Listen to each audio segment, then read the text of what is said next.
going to call this meeting to order.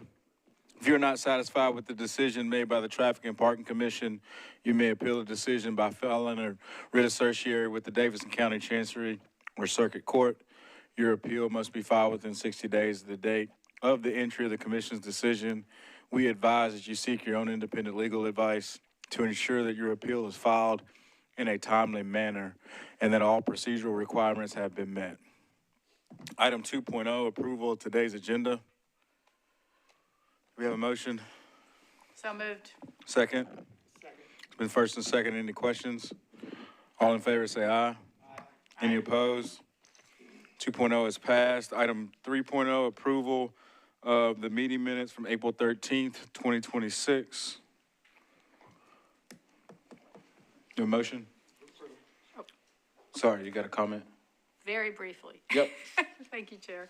It's just a wordsmith item, page number 3, number 8, new business. It would be a scramble pedestrian crossing downtown versus scrabble. It's scramble. It might be scrabble. I'm not sure the right word. Thank you, Chair. Sorry. Page 3 or new? Page 3, item number 8, under new business, bullet number 4. Gotcha. Noted. Councilman, could you just make a motion just honoring that edit? Scrabble to scramble. Yes, I'll move approval with the modification that on item 8, we replace the word Scrabble with scramble. Is that the? That is right. Okay. We have a second? Second. First and second, any questions or comments? All those in favor say aye. Aye. Any opposed? Item 3.0 is passed. We'll move on to the public comment section. We've got a pretty long list here, so we'd ask that the public please keep your comments to 2 minutes or less. Each person presenting will be expected to offer comments on matters germane to the items on the agenda for today's meeting. Once public hearing has been closed, no additional comments will be heard unless the public hearing is officially reopened. So I'm going to apologize if I mispronounce anybody's name. We're just going to go down the list here.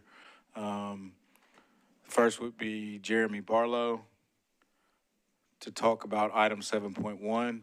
If you don't mind, please state your name for the record, and you have 2 minutes to speak.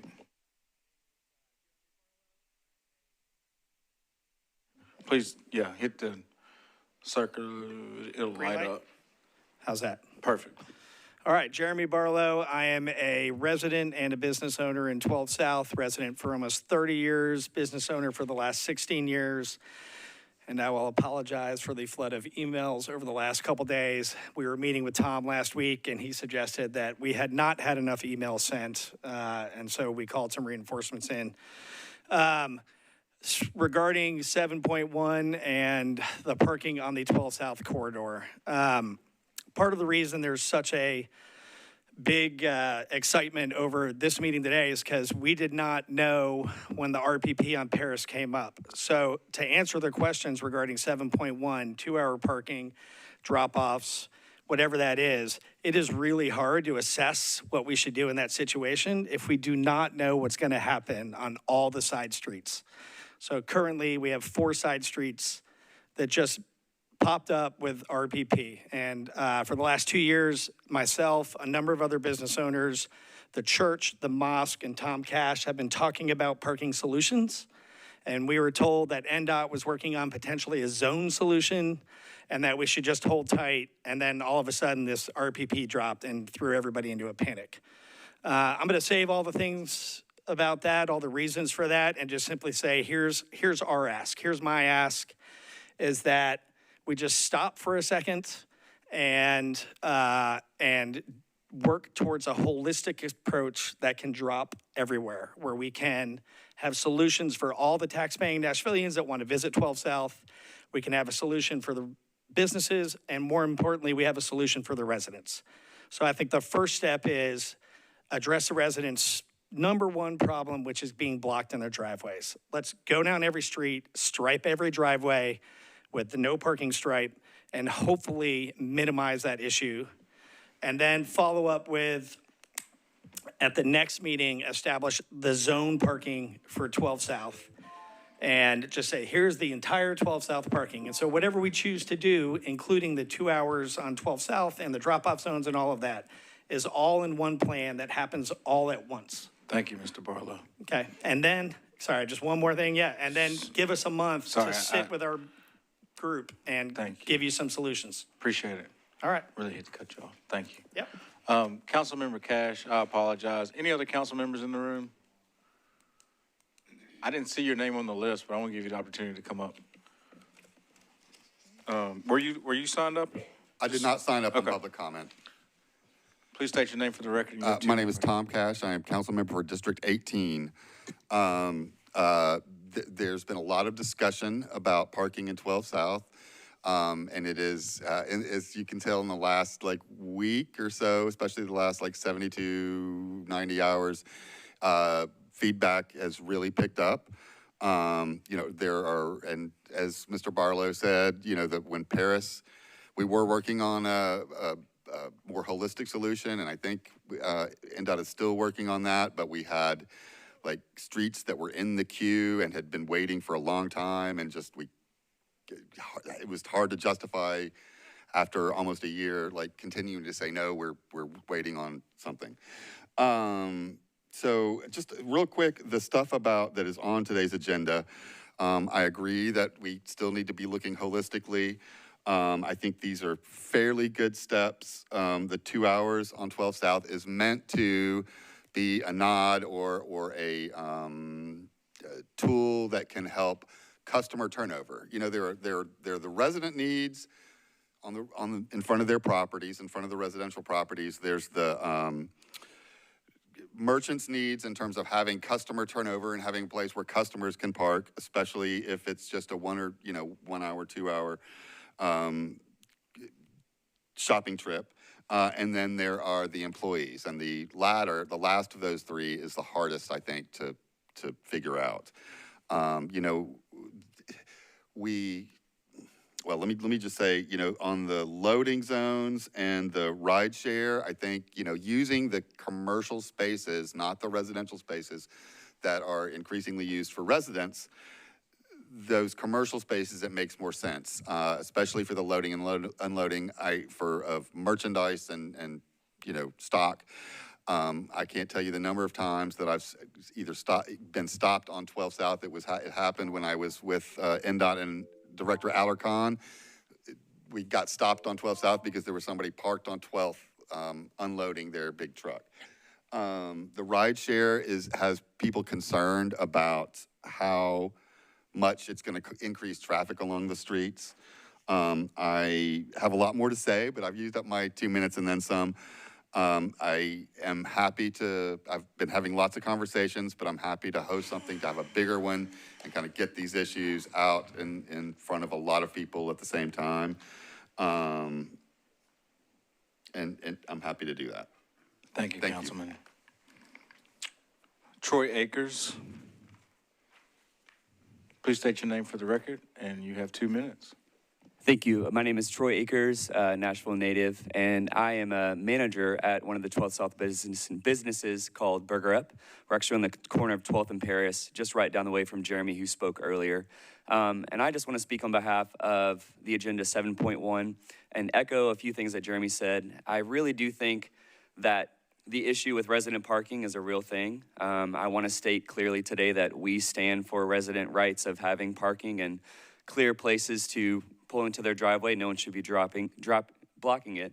However, I am concerned with also what Mr. Cash said, the latter part of employee parking. So we have ideas for timed parking, 2-hour parking, or loading zones, but where are the people who actually are going to provide the service to customers going to park? Currently, we're just scrambling to park anywhere in 12th South because overnight, without notice, these signs came up on Paris. So I just implore you today, just to hold whatever growth is happening with more implementation. I think a conversation needs to be had. A lot of us feel very shut out by this, and we've been open on this street for 16 years, providing very great food and just community to this neighborhood. And I really do think that we just need an opportunity to share what is hard, because right now I can't even park to get into my job. So that would be really great. Thank you so much. Thank you. Misty Keenan, please state your name for the record, and you have 2 minutes. Hi, I'm Misty Keenan. I am the property manager at Ashwood along 12th South. And I will just go ahead and just echo what Mr. Barlow and the gentleman who just spoke, Councilman Cash. We are really struggling with some parking. Our employees are struggling with parking and getting to work. They're walking blocks and blocks. And I do feel bad for residents. The city approved this development. And so without, I think, lack of thinking about where are these people going to park, how's it going to impact residents? And the other thing that I'm really worried about with my development is the safety of pedestrians. We see people we have a loading zone in the back, which was not very adequate, I'm going to be honest with, but that is what the city provided and said that we were okay to go with. And so we do have that, but because of the small alleyway between 12th and 11th, we see a lot of these delivery trucks parking on 12th Avenue, blocking. I provided Emmy today with some photos of just people parking in the road. And so a couple weeks ago, we had a school bus that was blocked for probably 10 minutes. I mean, these are parents that are wanting their kids to get home, and why are they delayed? We've really got to take a step back and think about where are these employees going to park, how are we going to make it safe for these pedestrians? Because I see every day Uber drivers letting people off in the middle and people scrambling across the road. I've seen people fall in the middle of the street because they're trying to get through traffic. There are walkways, and that's great, but people aren't abiding because on any given Thursday through Sunday, you're seeing anywhere from 500 to 700 people run up and down that street. And I feel bad for residents, but we've really got to sit back and be really intentional and cognizant about how we really think about some of these public safety issues. So loading zone, I want to support. We really need that additional loading zone on the other side of the 12th South Avenue. But also, I'm really concerned about public safety and the pedestrians and customers that come to Ashwood Development. Thank you. Sorry, thank you. Ed Schultz.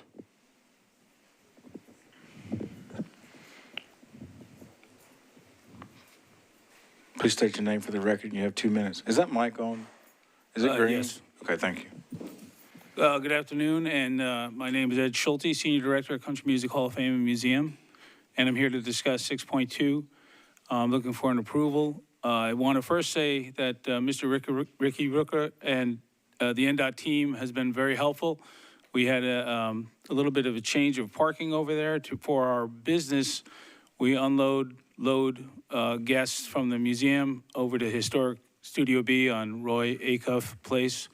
And we've come up with a solution, working with NDOT, that now we are okay. We just want to make sure that it gets approved and to go forward. And that's about all I have to say. I also want to say thank you very much for NDOT and Mr. Rooker for us at Demonbreun and 5th and 4th Avenue.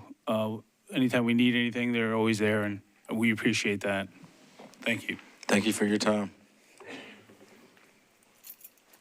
David Adams. Please state your name. 2 minutes, please. David Adams. I've been a resident in 12 South for 20 years and a business owner for 15 years. And echo some of the things Jeremy said and some of the others, that I think we just need to pause the conversation and I get the residents issue. I mean, there's no doubt it's been a problem. And again, as a resident, I've seen it for a long time. I also think that there is a solution where we have customers get the 1 to 2 hour free parking. Business employees, maybe they can purchase a employee permit from the city for their number of employees to keep it safe at night, and just also maybe by shift. Before, when we'd walk down those side streets, no doubt it was probably 130% capacity. I mean, it was a nightmare. But throwing some of these other things in place with thought through, like employee permits and customer parking, maybe we get to, right now it's empty when I go down those streets. So maybe we get to 50, 60% capacity by coming up with a solution together. And I never saw any opportunity to have this conversation before. I also was caught off guard, and my employees, when the residential signs went up, and so they're parking on Belmont and down at the park and stuff, along with Burger Up and some of the other businesses. So I just hope that we're able to all get together and have that conversation. Thank you. Thank you. Apologize. Mayor Fawaz? Good? Okay, great. Tom Complin? My reading's terrible.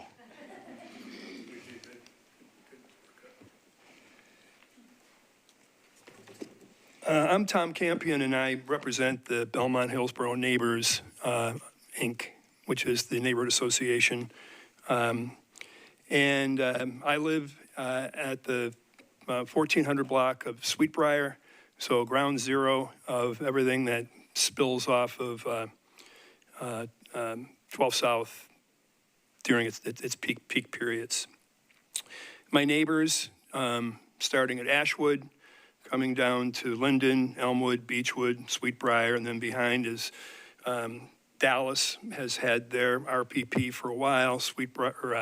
Paris just got turned on.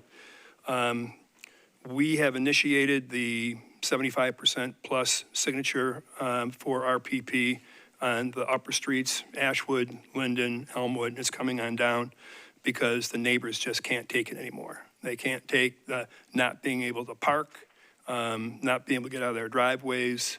The traffic flow is serious, people hunting for parking spaces. So everybody recognizes the fact that we need to support 12 South. I mean, 12 South has got a vibe. The vibe was created by a lot of the people in this room here who were the local entrepreneurs with retail and dining. And what happens when the big boys came in, they don't make their money on the margins at their locations. Their money's other places. The local guys make their money at the margins here. We need to be able to find opportunities for their employees, their customers, our residents, and understand why the parking ramps. You go in and have a drink at Macero and you come out and it's a $30 parking fee. I can go get a slice of pizza in Hillsborough Village and put money in a meter and it costs me $5. There's got to be a solution.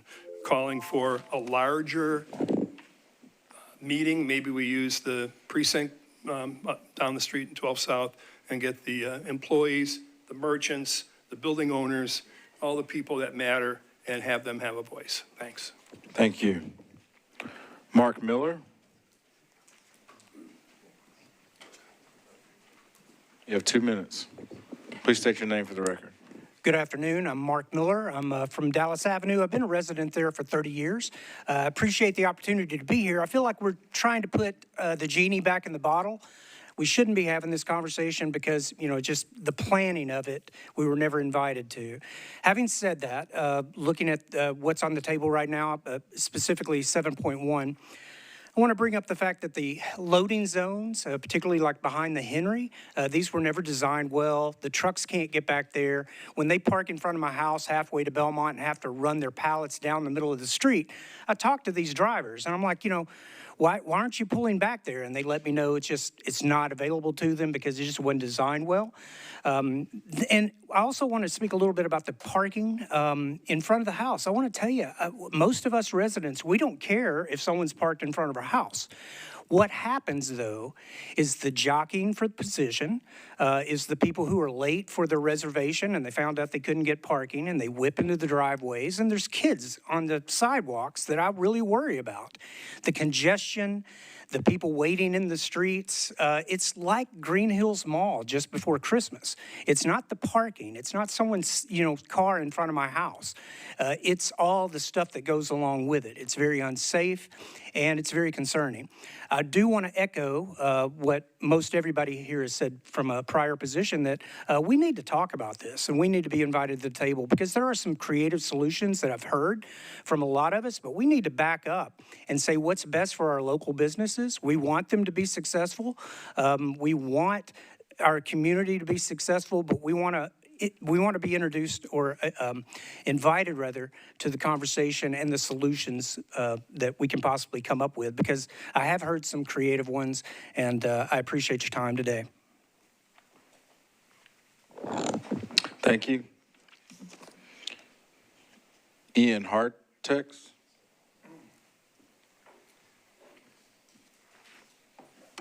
Thank you.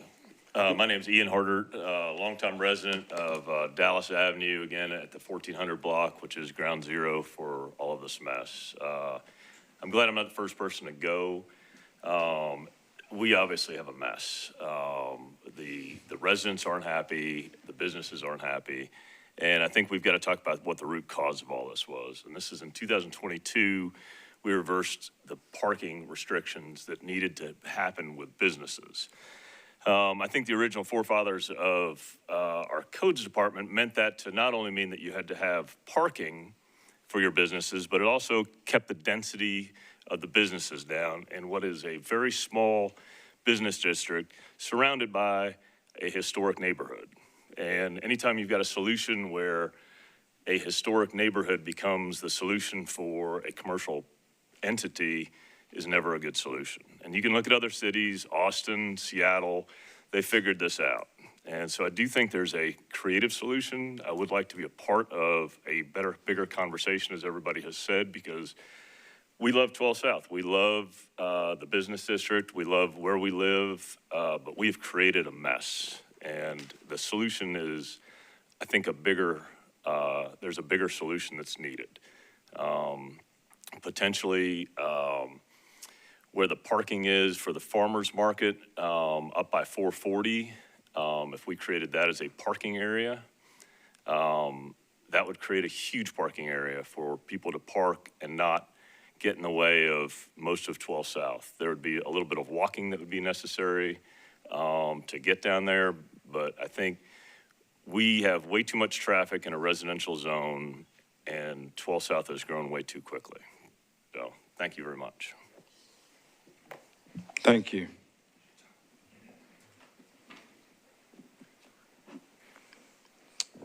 J.P. Pitt. Please state your name for the record, and you have 2 minutes. Hi, I'm Jay Pennington with Urban Grub Restaurant in Buttermilk Ranch. I'm pretty much going to echo everything everybody said, especially the last gentleman who spoke. I think the problem came around here is I've just recently got an SP approved across the street from a restaurant, and I had to get an SP to get enough parking because now there's a maximum parking with the way the zoning was built. And I think until that's the thing, I agree with everybody. I think there are solutions that have been done in the neighborhood. I just would like to sort of hold off what we're doing right now to get a bigger solution. I think some of the ride share stuff, I agree we need ride share drop-offs, but there's a lot of them in there, and 2 of them across the street from my restaurant, and I have a lane in my restaurant for ride share pickup. So I don't really need a lane designated in front of the thing. And I think a lot of it comes down to enforcement. We all get very frustrated. We have Buttermilk Ranch, and you'll come down there and people will stop in front of that Uber driver, turn his flashers on and sit and wait and let 15, 20 people back up behind him. When he could, all he has to do is pull. We have a parking lot. He could pull in our parking lot and wait. So a lot of it is along those lines. The other is deliveries and making use of alleys. I think last gentleman was right. There was probably some poor design in that. We're fortunate enough that we have an alley. All our deliveries go through the alleys. But once again, as Alyssa, who's my partner at Buttermilk, she'll have people stopping in front of her restaurant to try to make deliveries. And we do have an alley and a loading dock. So a lot of this is educating people and working on that. But I think we have worked, and as the original plan for 12 South, we do a lot of sharing parking. We work with Midtown, the church across from us. We share parking with them. They use our parking lot during Sundays, and we use theirs during the rest of the week. There's a lot of sharing parking like that has to be done. The whole design was to overflow in the neighborhood, but there's no reason for people to be blocking driveways or interfering with them. And there's the timing, we're fortunate, we have, one of my restaurants is a daytime, one of them is nighttime. So during the, we can share a little parking that way. So we're on the more fortunate side, but I'm afraid if it keeps getting pushed up the street and more businesses come in that, we've had 2 businesses open on the street that have absolutely no parking. And that's just going to encroach into our parking. We're one of the few that are lucky enough to have the parking right now. But when I start construction, for instance, when I start construction on this parking lot across the street from me in January, I'm going to be in a bind because I'm not going to have parking. So I guess run out of time. But anyhow, I'd like to everybody, again, agree with everybody. We just get a bigger meeting and try to get a bigger plan. I think everybody, residents and businesses, are on the same page. We want it all to work because it works for both of us. I've also resident of the neighborhood for 25 years. Yes, sir. All right? Thank you. Thanks. Matt O.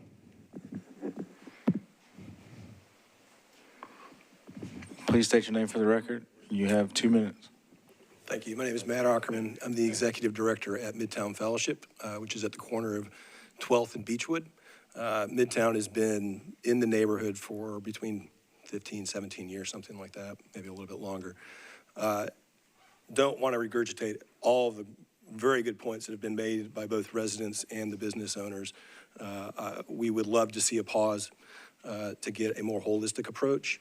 But speaking directly towards 7.1 and particularly the ride share, I would echo some of the concerns that residents have made about the amount of traffic will now push to their side streets as those Uber drivers and rideshare, not to call out Uber, but as those rideshare drivers are explicitly now trying to get to their next fare as quickly as possible, not on 12th Avenue. But in particular, I haven't done the math, but the net gain loss of my making 12th parallel 2 hour, which is great, don't have a problem with that, but you're reducing some of those parking opportunities in those rideshare zones, particularly when I don't know how you can enforce the rideshare zones due to the simple fact that the amount of time that it takes can cause 20 cars to back up, but you'd have to have an enforcement officer sitting there to do it. So I don't foresee, unless something else is structured, that you're actually going to push rideshare to the side streets. They have the opportunities, as Jay mentioned, in our parking lot and other parking lots in the district to pull in currently, and they don't. So thank you for hearing, and would love to continue the conversation. Thank you for your time. Sean McSpoden. Please state your name for the record, and you have 2 minutes. Sure, I'm Sean McSpadden. I live at 1511 Sweetbriar Avenue, kind of ground zero right there in the middle of the neighborhood. I'm a Nashville native.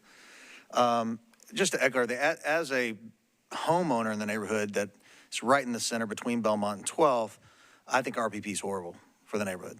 I think it damages the businesses. The reason why our values are so great, or mainly some of that's because of those businesses. I think there is a solution. Talking with the business owners, they want a solution. The residents want a solution. I was not even made aware that we have 75% on our street. I wasn't asked. I don't guess I have to be asked because they got the signatures. But I think that I monitored it this weekend. I mean, the neighborhood definitely ramps up as it goes into Thursday, Friday, Saturday, Sunday. It's a daytime neighborhood, so really from about 11 a.m. as people are coming in to go to their jobs and work, people love the daytime night. But in the evenings, it cleans out, and it's pretty much locals. So I just don't think there needs to be a 24/7 situation in the neighborhood because the neighborhood doesn't warrant that. If you spend any time there, you'll see it. The church, and like you said, the shared parking, the different things that the neighborhood has done on itself to really, try and solve some of these issues. But I think there's a bigger conversation that we all need to have because we all want this to work. We want the neighborhood to have the vibrancy that it has. We want it to be a walkable neighborhood like it is. We want it to be safe. The loading zone's a problem. The ride share, they do stop in the middle of the street. There's no way to enforce that. You're just going to take away parking spaces if you designate more ride share. They will not do it. We've asked them. We've asked the people, pull in the parking lot right there. There's 20 people backed up. I'm working. Well, I'm trying to get to work too. They don't care. So it's not going to be enforceable. So I think we have to think through what we can enforce, what we can actually make happen, how the business owners and the workers come together, and how we as residents who live there and love our neighborhood can keep it safe and also be a part of this community and keep the businesses vibrant, which helps us all. So Thank you very much for your time. Thank you. Mark Duran.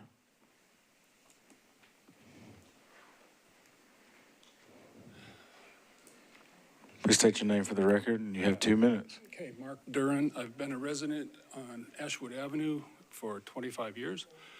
And I kind of agree with everything that's going on here, but I am in favor of RPP because if I had any doubts about it, this weekend certainly changed that.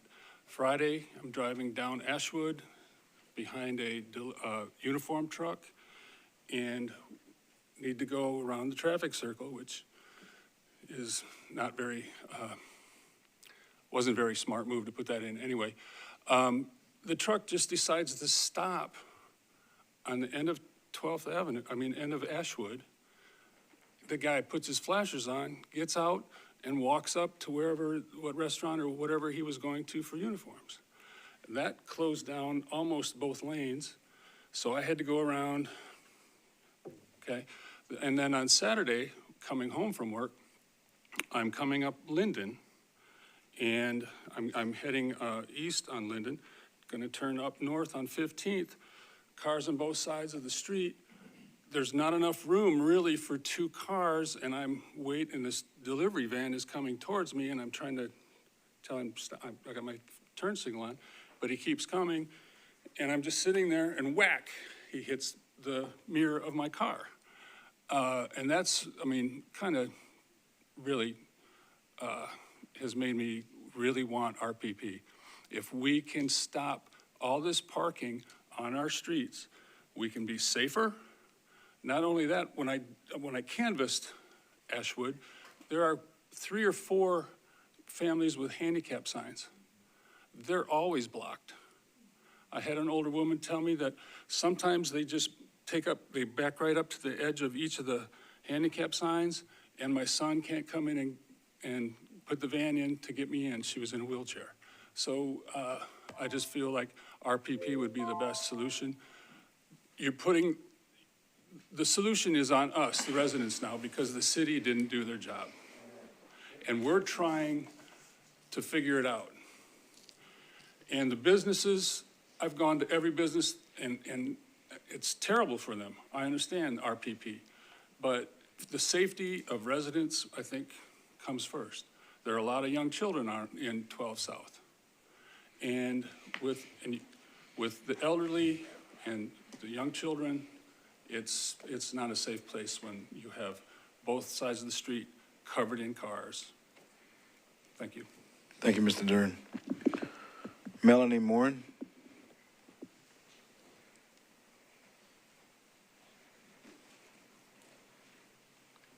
Please state your name for the record. You have 2 minutes. Great, thank you. Melanie Moran, a longtime resident of 12 South.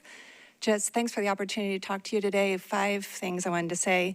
Like many others today, I want us to hit pause and have time to develop a comprehensive plan that takes into account the concerns of residents and our local businesses. Number 2, we need to have a very serious conversation about enforcement. The best plan is going to fail if it's not enforced. We have RPP where we live on Dallas, and NDOT is out there, and they're doing a good job, the best that they can, but they're obviously understaffed. So unless anything is enforced and there's funds dedicated to enforcement, then we're going to be right back here again. I am in favor of centralized drop-off zones for rideshare at the north and south ends of our business district. On Dallas, if a rideshare is approved there as proposed, it's just going to be a further nightmare and jamming up traffic for residents. I don't think the burden for rideshare should be pushed on to residents. To echo some of the other concerns, loading has been a major concern. We live right by the Henry, and the trucks are out all the time, idling. The people that live directly behind the Henry, their lives have been totally changed, and their property. Sure, the value of the property has probably increased, but the quality of life has decreased because they're living basically in a parking lot now. And then the last thing I wanted to say, I understand from what NDOT studies have shown, we don't have a shortage of parking spots in 12 South. What we have is an excess of greed on behalf of the people managing the paid lots in our neighborhood. If those lots were at a reasonable price, like a parking meter, we would have a fraction of the problems that you're hearing today. You hear from the businesses who have spoken today, many of whom are my friends and the people whose businesses I've been going to for 20-plus years. I'm not hearing from Madewell or Rag and Bone or the Henry or the people who have moved to our neighborhood and have caused these problems. So I think we need a solution that addresses that and makes parking both affordable so we can use our available parking. Thank you.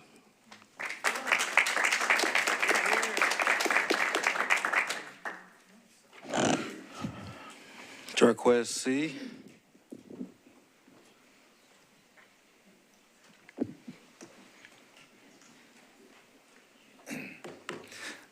Yeah, I'm Jacques Cartier. That's a tough act to follow, but I do appreciate it. I'm grateful for being here. Just to reiterate all the notes that have previously been said. One, I do recognize the step up in NDOT in the neighborhood, and we appreciate that, and we're very grateful for that, along with the hub. I know that's been a big help for us. And also to build off of that, look, we love the neighborhood. We've been here for 16 years. We love all the local establishments here. We've been going there for many years. Just a couple points I want to reiterate in prior is on our street on Ashwood, you know, we do have, to what Mark Duran was earlier saying, we have a lot of elderly people, and we have an elementary school across the street at Waverly Belmont. And my child walks across the street home every night. So, and the good thing is she knows what jaywalking looks like and when people aren't following the rules. And she now starts to recognize that every day when she comes home. So and to build on that, you know, there is parking north of Ashwood on 12 South, which the fill rate on that is probably pretty low. So there are opportunities beyond the neighborhood of Ashwood to Kirkwood where I think there's an opportunity for ride-share drop-off and also to enforce that accordingly. And then finally, just to add more context to this, last Thursday in the morning at 7:45, as I was taking my daughter to school, there was a pop-up coffee shop in 12 South in our alleyway. Somebody decided to put a coffee shop there and open it up from their trailer. So that just kind of adds context to the craziness of what we see in the neighborhood. And to be frank, I wasn't very neighborly when I saw it, but that's just what we're dealing with as residents, even beyond what's already been approved. The craziness is just infiltrating. And as I just close out here, I just want to reiterate, and I ask you guys and all of us, what I think we all can support is as long as you prioritize the local businesses, the local workers, and the local residents, I think we'll come to a good solution. So, thank you. Thank you. At this time, we're going to close the public comment portion of the meeting and move on to agenda item 5.0, approval of consent agenda. Item 5.1, CD 17, authorization for new multi-way stop control for Chestnut Street and Trimble Street, requested by NDOT. 5.2, CD 6 and CD 7, authorization to reduce speed limit on Rosebank from 35 miles per hour to 30 miles per hour between Riverside Drive and Willow Springs Drive, requested by NDOT. 5.3, CD 19, authorization to remove one paid parking space near 339 11th Avenue South for a bus shelter improvement, requested by CDM Smith on behalf of WeGo. 5.4, CD 28, authorization for new pedestrian hybrid beacon located on Murfreesboro Pike between Ransom Place and Antioch Pike, Nashboro Boulevard, requested by NDOT. It's been requested that item 5.4 be deferred indefinitely, so we're going to pull that item out. Any other items the commissioners would like to see pulled off the consent agenda for discussion? If not, I'm going to pull out item 5.4. I would like to ask for a motion for 5.1, 5.2, 5.3 from commissioners. So moved. Second. It's been first and second. Any questions or comments? All those in favor say aye. Aye. Any opposed? Items 5.1, 5.2, and 5.3 have passed. Item 5.4, I need a motion to defer this indefinitely. Move indefinite deferral of 5.4. We have a second. Second. It's been first and second. Any questions? All those in favor say aye. Aye. Any opposed? It is passed. Item 6.0 on the regular agenda, 6.1 CD5, authorization to reconfigure Pennock Avenue to one-way northbound between Douglas Avenue and Gatewood Avenue, and reconfigure Stainback Avenue to one-way southbound between Gatewood Avenue and Douglas Avenue, requested by NDOT. Mr. Smith. Thank you, Mr. Chairman. Last year, NDOT had several Hub Nashville complaints about parked vehicles obstructing emergency vehicle access on Pennock Avenue. We have since been working with some property owners there to find alternative parking locations near Pennock and Douglas Street. We've also installed some no parking signage around the intersections of Pennock and Douglas. But during this whole process, we observed that the street itself is really inadequate for two-way traffic and parking on both sides. And while we were there on site, one of the neighbors came up and approached us, and during that interaction, it was brought up that said, hey, you know, what if this became a one-way street and you could park on one side and have the other side available for through traffic? And that would pair well with Stainback, which is similarly narrow. They're about 20 feet plus or minus. Most of the homes there are loaded from the alley that runs in between Pennock and Stainback.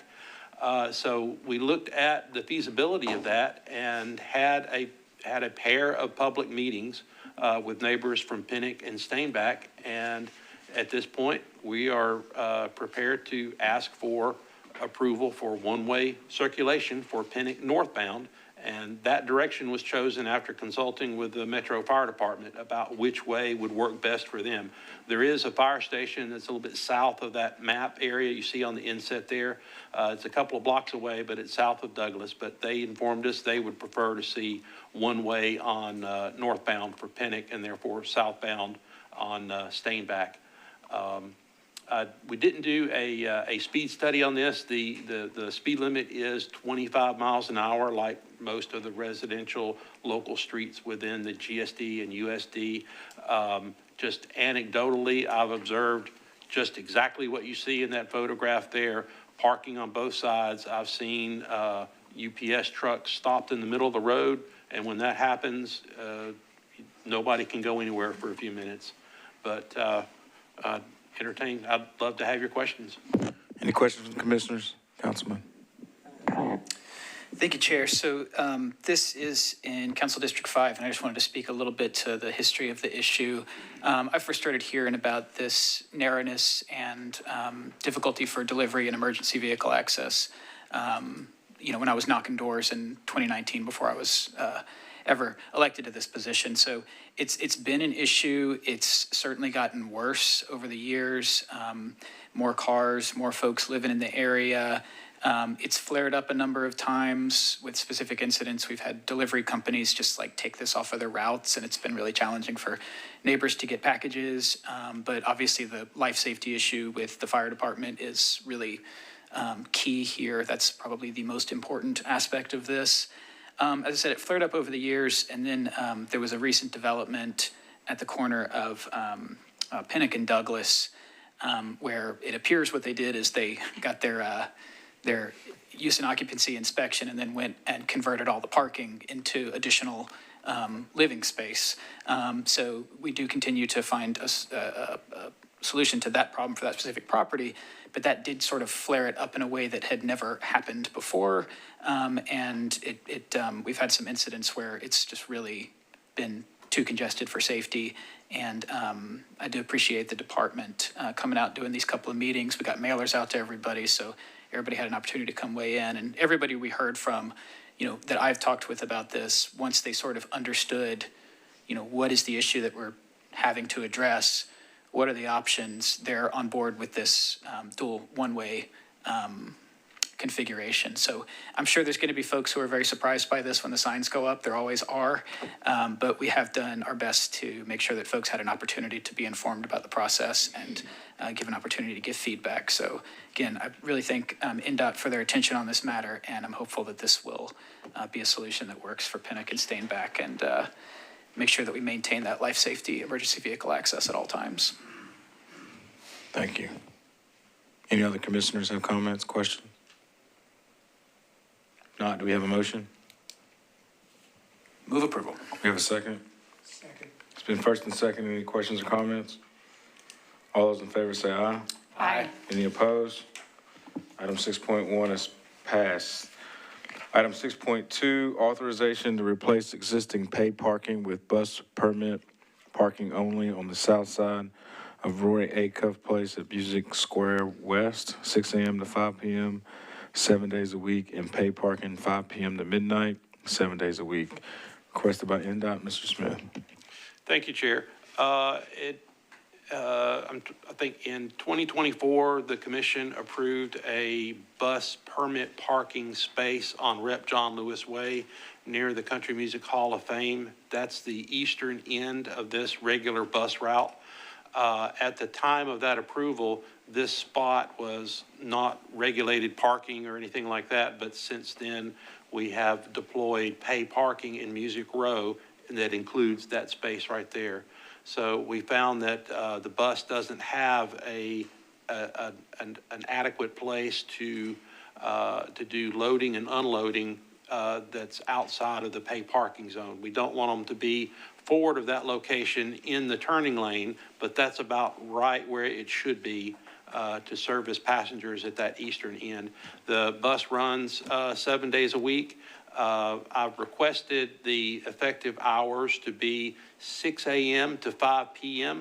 I believe that the bus actually runs from, I think, 9:30 to 5, or 9:30 to 4:30. I may be off a little bit on the times, but I wanted to avoid a situation where a person comes in and parks in the morning, pays all day, because that's a Music Row economy parking. It's $1 an hour, so somebody could conceivably park there for 10 hours.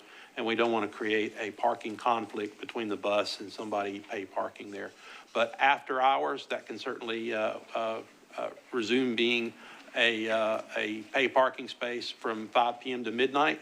After midnight, because this is outside of the central parking district, there is no enforced pay parking after midnight in this area. So we request approval, and I'll entertain your questions. Any questions from commissioners? Ms. Holler? Thank you, Chair. And I want to extend also my appreciation to NDOT and to Mr. Smith for all the homework that goes into preparing for the meeting and all the detail and graphs and charts. Do a great job. Thank you. Thank you, Commissioner. Sure. I have one question and followed up with just a comment. Recognizing that this area has now seen the new paid parking and with the Zone 1, is there a sense that removing these parking spaces will impact the other businesses in the area? In other words, with the new parking, meter parking, will the demand be impacted? I don't expect that this particular bus permit parking space would impact the availability of parking around in that neighborhood. The bus permit parking that was approved in 2024 was a not to exceed 75 feet. And I've got that written into this to not exceed 75 feet. So again, we're gonna shoehorn a bus permit space in where we can. But there's adequate pay parking in this neighborhood, and I don't think that the conversion of this one spot for a certain number of hours during the day will have a measurable impact. Great. Thank you. I appreciate that. I expected that's what you might say. I just wanted to ask the question. And I also wanted to offer a comment, and council may tell me that it's not exactly on topic, but it is related specific to this bus. And when on this route, after it leaves these parking spaces as it turns left onto Music Square West. And due to the one-way nature of the neighborhood, the bus then turns left onto Chet Atkins. And that was recently reconfigured with a very tight turn radius. This bus and other buses that try to make that turn, it's very difficult. And I just wanted to mention that while we're on this topic, if NDOT would have an opportunity to look at that. Last week, I saw two buses actually back up into traffic on Music Square West, which is two lanes in one direction. Backing up a bus into oncoming traffic it does present a safety issue. So if you all could just look at that turn radius. It's Chet Atkins and Music Square West. Okay, thank you. I've noted that. Thank you. Any other questions? If not, do we have a motion? Sure. Hey, Mr. Ranger, I have a question. It looks like the bus has people exiting out into the street. Is that correct? You're very astute. Yes, that is correct. That is not ideal, but because we're dealing with a one-way street on Roy Acuff, in order to make that, in order to accommodate passenger loading on the curbside, we would have to reverse the direction or have them load and unload adjacent to property that they don't own and is not RCA Studio B. But yes, you are correct, and that is less than desirable, but I will point out that they've been operating this route for numerous years, just exactly like this. So instead of having them park on the north side of the east-west street and then do the crosswalk? That was, we looked at that, and the challenge is, yes, now they would be on adjacent to property that they don't own, and then the patrons will be walking across the street. So either way, there's advantages and disadvantages to that, and it's like, this is just what we have to work with. Understood, thank you. Do we have a motion?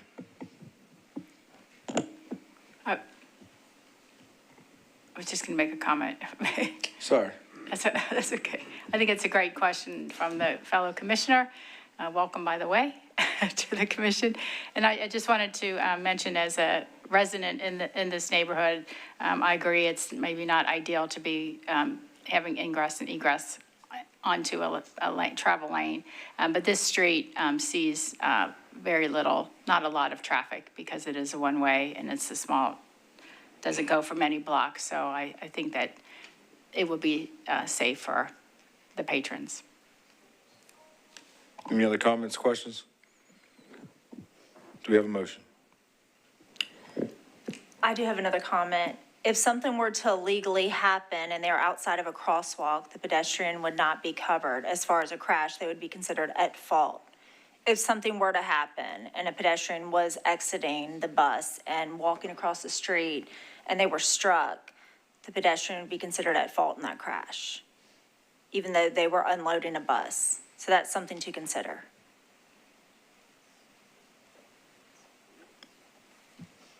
Great comment. Legal, do you want to weigh in on that? You don't have to. Yeah, I don't have anything to add regarding that. Any other comments? Sorry, do they get off the bus and then get back onto the sidewalk? Is their intended part of this parking, or is this just to like store the bus? That is to stage the bus until the pedestrian gets on it, until the passengers get on it. This is a bus that runs a scheduled service loop between here and the Country Music Hall of Fame. What you can't see in this photograph is there is a handicap entrance on the opposite side of this bus on that side of the building, but that's not their front door. And it's my understanding that the passengers disembark from the bus and they walk to the corner up ahead in that photograph, and then they enter and exit out the front door of the facility. But there is a handicap entrance in the back, on the back side of the building.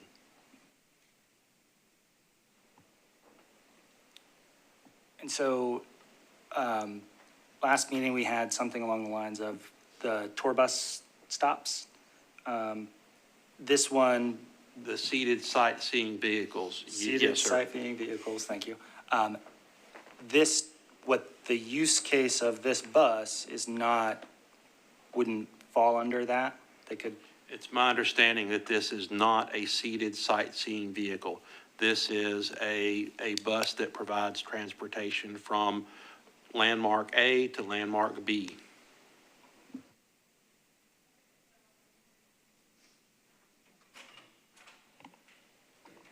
Can I ask what the definition of seated sightseeing vehicle is for those who don't? That's spelled out in Metro ordinance, and I don't have that readily in front of me, but the seated sightseeing vehicle ordinance was crafted in such a way that is not all-inclusive of transportation. This is neither a transportainment vehicle nor a seated sightseeing vehicle. But I can certainly send you information on seated sightseeing vehicles if you wish. Chair, I can speak to that a little bit. There's a difference in the Metro Code between seated sightseeing vehicles, entertainment transportation vehicles, and other passenger vehicles for hire. The other passenger vehicle for hire classification is for those types of transportation that carry one or more passengers up to a certain number and allow for point-to-point transportation. So I believe the seated sightseeing vehicles provide a tour, provide some entertainment, like such. The seated sightseeing vehicles provide a tour, and the entertainment transportation vehicles provide entertainment for a social purpose. And there's differences in each of the classifications. Entertainment transportation vehicles are in Chapter 677 of the Metro Code. Seated sightseeing vehicles are in Chapter 678, which has not been uploaded into Muni Code, so you have to go to the Metropolitan Council website and look at their ordinances to find the text of that, and that's where you'll find the seated sightseeing vehicle definition. And then other passenger vehicles for hire, I believe, are in Chapter 674, but let me double check that real quick. But there's very distinct definitions, and they're all found within those chapters of the Metro Code. So I'm not sure exactly, honestly, what this particular bus is, but if it's not providing any sort of entertainment, as I just described, then it probably falls under the other passenger vehicle for hire classification.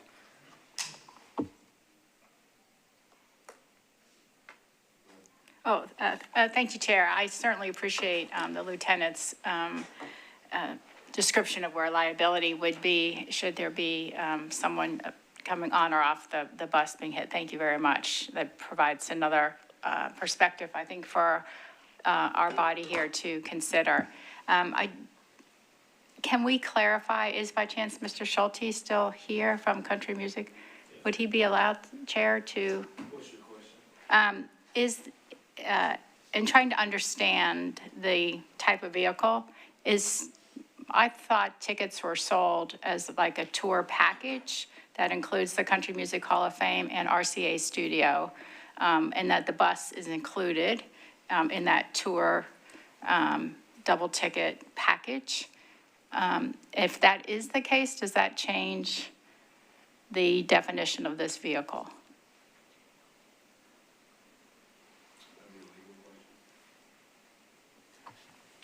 There is a definition in Chapter 674.010, which is the other passenger vehicle hire section, which states that a tour vehicle means a special purpose passenger vehicle for hire that is used exclusively to transport a passenger or specified group from a point of origin to various points of interest and return them to their same point of origin, and is designed to transport not more than 15 passengers, including a driver. I think seated sightseeing vehicles can have more than 15, and the purpose is point-to-point transportation, not circling around the city and pointing out sites. I think that's kind of the difference. They both can stop along the way. But actually, no, I'm sorry. Seated sightseeing vehicles stop along the way. These other passenger vehicles for hire go to point A to point B. And then is there any, thank you, Counselor, is there any liability or legal issue on behalf of the provider, the tour company. In this case, if someone were to be hit stepping off the bus? Or is that only the liability only for the patron?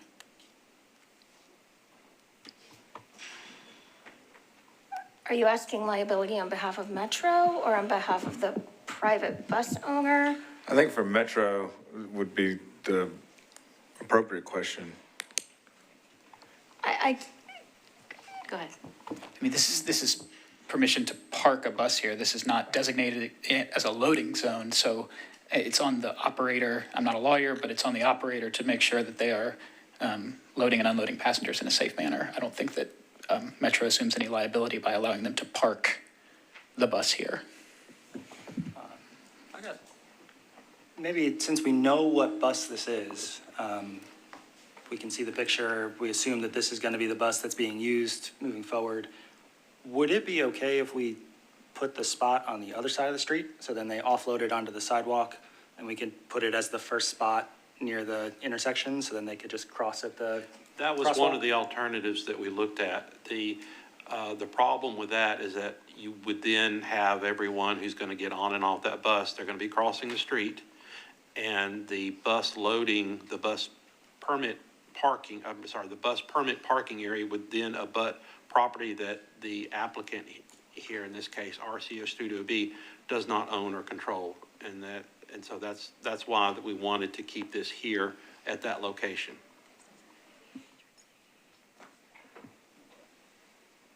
Okay. Yeah, I guess, I mean, the applicant, it's not, realistically, like, this isn't their bus parking zone. Any bus could theoretically use this spot. With a permit, Which is given to any bus? which is issued by NDOT. So we can deny a bus to park in in specific bus parking zones? I thought they could just use any bus parking zone if they had a permit. That's not the case? That's not the case. This is similar to what the commission approved in 2024 on Rep. John Lewis Way, was a authorization for a bus permit parking space at the Country Music Hall of Fame. And that's the eastern end of this route. And there was no need at that time for a western bus permit parking zone, because everything here was all free parking anyway. Once it became pay parking, then that created this situation.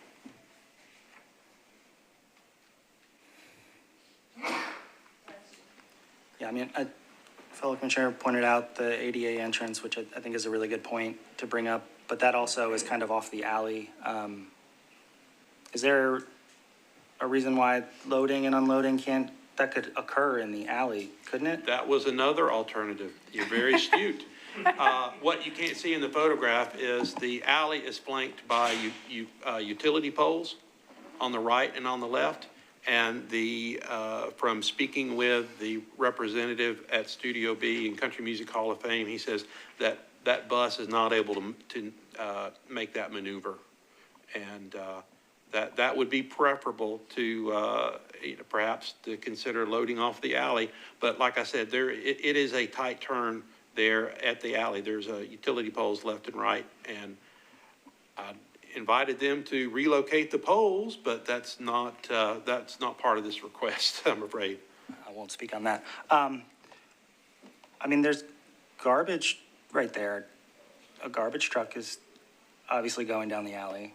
Yeah, I don't know what the size of the garbage truck is. Either it may be smaller than that, I don't know.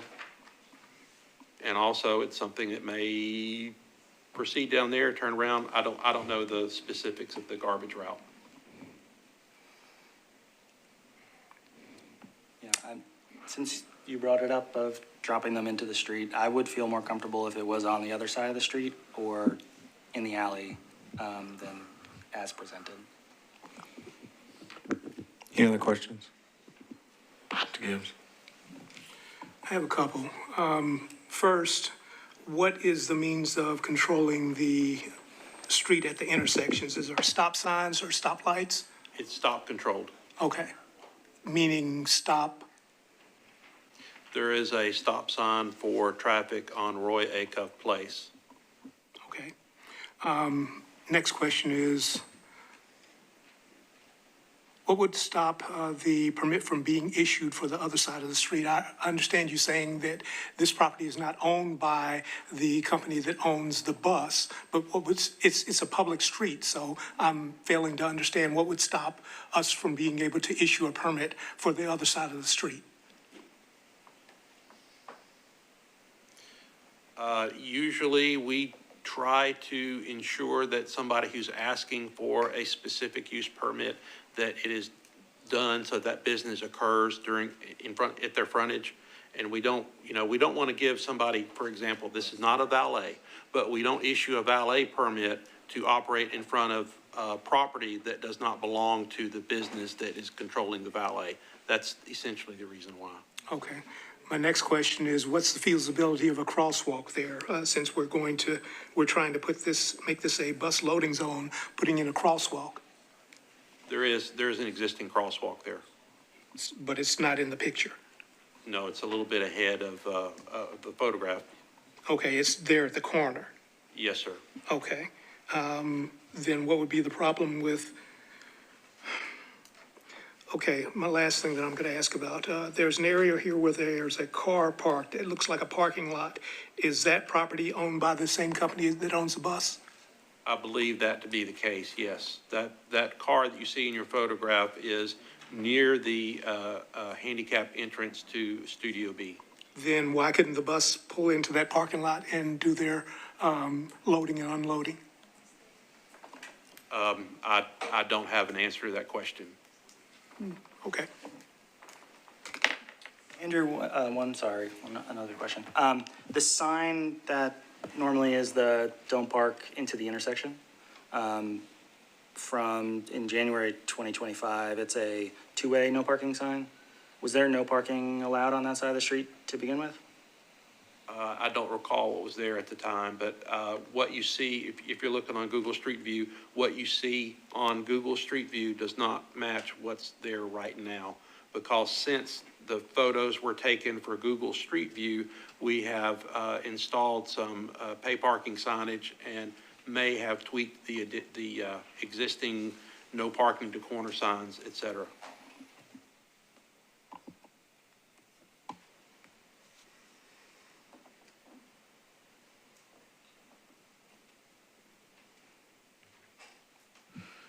Yes, Ms. Holler. Thank you, Chair. A couple follow-up questions to the discussion. Mr. Smith, can you clarify, are you saying now, recognizing that there is metered parking at this location, is this bus actually disembarking passengers currently in that same spot into the street?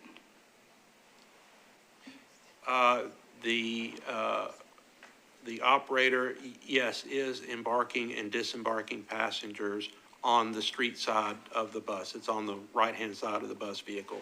The way we see it here? That's unchanged. That was happening Right. before pay parking was implemented there. And Okay, and then, it's being done right now. okay, that's what I thought, thank you. So while the folks are enjoying the studio tour, where does the bus park now?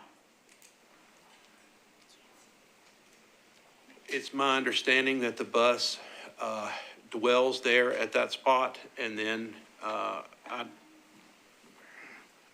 don't know if that specific, if the bus disembarks its passengers there and then moves on. I don't think it does. I think it dwells there until there's a round trip back. But there's more than one bus that runs the route. I don't have the exact number of buses that are running at any one time, but it does run on a regular schedule.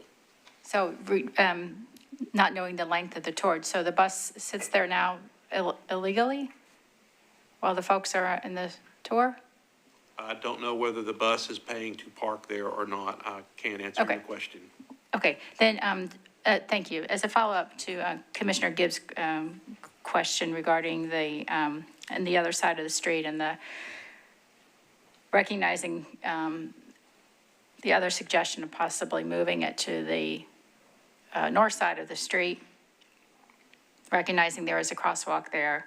However, that would then put the ADA access into the travel lane.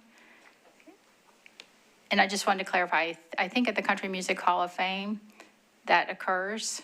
Is that right, where this bus pulls up onto Mumbrian?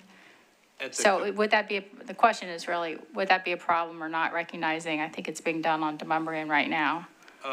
No, ma'am. The bus permit parking zone is on Rep. John Lewis Way at Demumbrian, and the bus vehicle approaches northbound Rep. John Lewis Way and stops at that corner with Demumbrian with the passenger doors facing the curb. Right, okay, But also bear in mind that Rep. John Lewis Way is a far different street from Roy Acuff Place. Right, This but is then something we would not do there. But for the ADA, though, the folks are exiting into the, I had it wrong, it's Rep. Lewis Way, not Demumbrian, I apologize. But it's still the same scenario, correct? ADA passengers are embarking or disembarking into the travel lane? I don't believe so, not at Rep. John Lewis Way. I think they're egressing the bus. Did you, I thought you said the ADA door is on the other side of the vehicle. No. There is a handicap accessible entrance to the building on the other side of this bus. That clarifies it. It's obscured by the bus in the photograph. There is in fact, if you look closely at the photograph, you'll see an ADA parking space that's Correct. empty. Right. That's where the ADA entrance is to the building, not to the bus. Got it. Thank you. All right, one final. Final question. The bus permit parking, is that just going to be a 365 permit then? As currently permitted on Rep. John Lewis Way, that is the case. It's not permanent, but it's something that the applicant applies to NDOT, and NDOT issues that permit. And it's a 365 permit that we renew yearly? As far as I know, it's an annual permit. But the permit holder has to abide by whatever the time frame is within the spot, right? I'm sorry, say that question The again. permit holder for the bus permit parking they can only park in the time that's allocated here, right? That is correct. It would be permitted during those times between 6 a.m. and 5 p.m. Okay. Any other questions?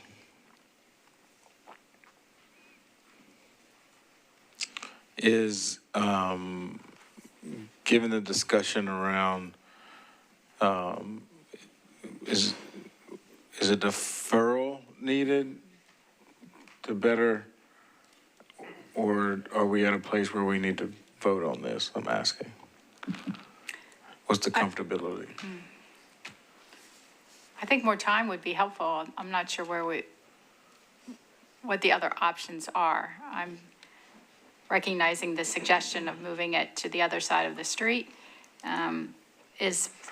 could be a solution and closer to the crosswalk. However, that puts the vehicle in the wrong turn lane because it's a one-way street at that intersection, Music Square West. So then the vehicle, if we move it to the other side of the street and closer to the crosswalk, then the vehicle ends up in the wrong lane. Yeah, what Commissioner Haller's trying to say is that when you get up to Music Square West, you have to make a left turn there or go straight. You have to cross traffic. And there's no stop sign, correct, on Music Square West? I don't believe there is one. I don't believe that Music Square West is stop controlled. The stop Right. control is for Roy Acuff Place.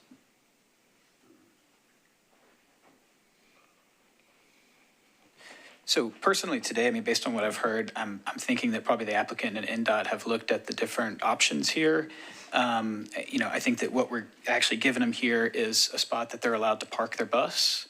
As far as loading and unloading operations, that's on the operator to conduct that stuff safely. We're giving them a place to park their bus in the course of their day-to-day operations. And I think within the scope of that, this is not a loading zone we're designating. This is a parking space we are designating. I'm comfortable voting on this today, but, if commissioners want to have this discussion again next meeting, then that's fine too. I think that's a great point. Yeah, I would, just from like what was provided in the staff analysis, we are approving more than just a parking spot. We're approving a parking spot that is effectively a loading zone.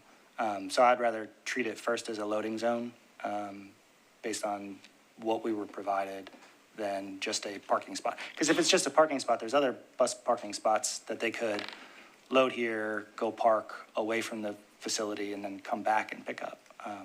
So I'd rather see it on the other side of the street, and maybe we could defer a month to see if that's a possibility. May I, where in the language of what we're approving, are we approving a loading zone? I am reading through the staff analysis, which provides the authority around what we're talking about, and it includes the parking meter zones, the public carrier stops and stands. So in their thinking of providing this to us, they provided it as a public carrier stop. And that was part of my first question is, this is a sightseeing tour, but. I read it as we're providing a bus parking spot here. I don't read it as a loading zone, but that can just be a difference of interpretation. Yeah, the language of the motion that we're going to provide is just the bus parking only. But I think it's pretty clear of what the intent behind this is. And that is also provided in the staff analysis, that the intent is, this is a tour bus stop, loading, unloading. Maybe I'll make a motion to approve, and if that fails, somebody can come up with another motion. Is that fair? No, that's fair. Yes, do that. I'll move to approve staff's recommendation. Do we have a second? I'll second it. It's been first and second. Any comments or questions on the motion? All those in favor say aye. Aye. Any opposed? No. No. Looks like we need another motion. So we had 2 no votes, 3. 3 no votes. Well, I meant 3 opposed votes, right? 1 in favor, and then 2 no votes, correct? 3. Well, I'm saying that We didn't didn't vote at get- all. Commissioner? Just ask for all. Did you vote? I said no, sorry. No? Did you vote? You didn't vote. Okay, so yeah. 4 So noes. It failed. So item 6.2, failed. Do we want to make a possible second motion then? Is that acceptable? Can we? You could have a different motion that you vote on. I will open up the floor for a different motion, yes. I will make a motion to authorize to replace existing pay parking with bus permit parking only on the north side of Roy Acuff Place at Music Square, with the conditions provided by staff. It's been first and second. Any questions or comments? Chair, I do have a question. Commissioner, in your motion, in what regard, how would the bus, if the permit is provided near the intersection, which I support moving it to the north side, how would that work with the travel pattern of the one-way streets and the turn lanes? I would think that since it is a one-way street, you only have one option, and there's not going to be any passing within that. So if they're at the first stop, their movement would be to the stop sign and then a turn. It would change the route, I believe. Is that right, Mr. Smith? Potentially. Potentially it could. Okay. But that would be on the operator to figure out. Yes, ma'am. Why would it change the route? Because you can't turn left onto Music Square West from that lane. That's a straight arrow lane only, travel lane. I mean, those aren't, that's not considered an actual lane. It's not marked as a lane. There's arrows, but the arrows are just, It's a lane. you can turn left from, if you were in front of. I think the item is the parking spot. Look, can we, let's Right. focus on the parking spot. Sure. So we've got a motion on the table to put the parking spot on the north side of Roy Acuff Place. Second. It's been first and second to put the parking spot for the bus on the north side, to put a bus permit parking only on the north side of Acuff Place. It's been first and second. Questions or comments? All those in favor say aye. Aye. Any opposed? That is passed. Ms. Thompson, you got everything you need? Okay. 6.3, cancellation of permits for abandoned valet zones and approval of a new loading zone requested by NDOT. 6.3.1, 1901 Broadway, cancellation of valet and replacement with new loading zone 24/7. 6.3.2, 511th Avenue North, cancellation of valet. And 6.3.3, 215 First Avenue South, cancellation of valet. Mr. Mateus, you have the floor. Good afternoon, everybody. Emmanuel Matias with NDOT. So yes, as it was mentioned earlier, we are looking for something that was approved as a valet zone in the past to get the revocation approved at this time. These are locations that are no longer being used for valet purposes. We have sent notices out. Payment have not been received for 2026. We confirm with the operators that indeed there is no operations ongoing within these valet sections. And to your point, Mr. Gibbs, from the past, you asked us to, I promised you that we will be doing more thorough audits on valets, and this was one of the results of the audits that we have done. Where our enforcement team noticed that there's no activity, and then we confirmed with the operators that they are no longer operating this location. As such, we are looking to have these revoked for two of these locations to the initial utilization of the curb, and one of them, which will be the first one, we are looking to change it to loading zone from the existing valet zone because it would be a better utilization of the curb based on the surrounding businesses and the need in the area. Thank you. Any questions? One quick one. Yes. I appreciate the work that you're doing. Could there be some consideration given to when a valet permit is issued, that the company entity that gets that permit has to come back to you, say, within 45 days of their ceasing their operation? That way, it's not a situation that NDOT has to constantly find them. The companies that are doing this work, that get the permits, that are allowed to be able to do this work, are, in a sense, helping to self-regulate themselves. Yes, sir. Great question. And to your point, this is exactly what happened in this case. When we reached out to the operators, I asked them specifically when was the dates that these valet operations ceased in that sense, and I asked them why there was no notification. As part of that conversation, a new policy on there it was created to inform us within 30 days. They were really, I have to give them props, they were really fast in getting this accomplished. I believe in 48 hours the policy was up and running. So this is exactly what happened in this case with these three. It was the same operator. We are looking forward to implement these with others as we find some of the operators or valleys that are not being active. Any other questions? Yes. Thank you, Chair. And I agree with Commissioner Gibbs. Thank you all for your good work on finding these.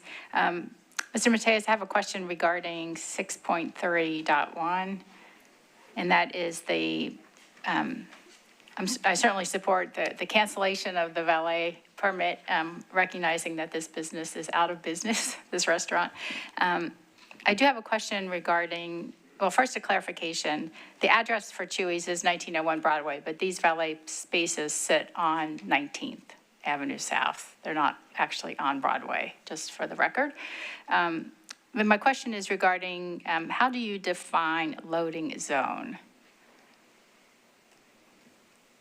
A loading zone is defined as an area where loading and unloading, active loading and unloading is allowed within a certain time frame expeditiously. So would that include rideshare? Yes, for passengers, yes. There's a time limit, but yes. Okay, and so would those signs actually say rideshare or loading, unloading? It's beyond just for freight and deliveries and so forth? Yeah, so the signs will be labeled as loading zone, which is open for rideshare and, freight. So freight loading zone and also passenger loading zone. If we were to limit it to freight loading zone, if the sign would specifically state freight loading zone or specifically state passenger loading zone. Right. But now it's open for both. Okay, I think it's an excellent use of the space. I appreciate it very much. Thank you. Yes. Thank you. Are we doing all three at once? Yes. Okay, so my question then is the one that's in the 511th Avenue North? I thought the rest of the parking in that area was 2-hour limited.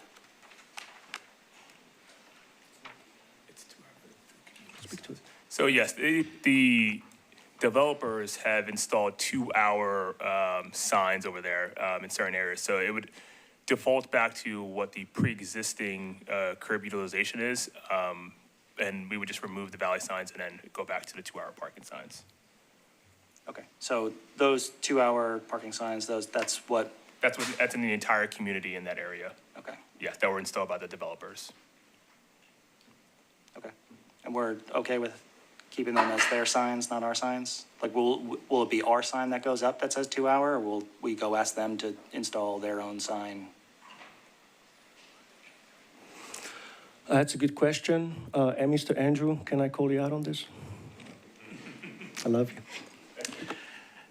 It's my understanding that the Capitol View developer has installed their own 2-hour parking signs, that 2-hour parking limit never passed this body, and Metro has never installed 2-hour parking signage there, and I don't know whether you can enforce it that is installed by a developer.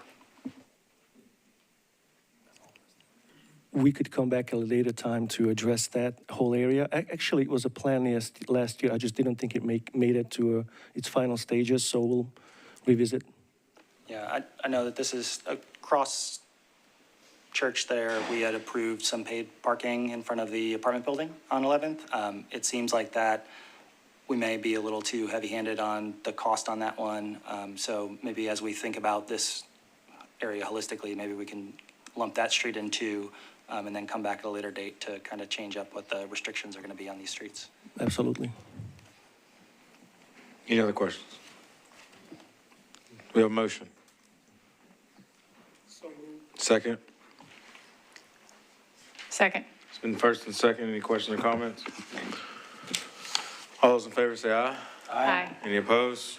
Item 6.3 has passed. Item 7.0, unfinished business. Bear with me for a minute.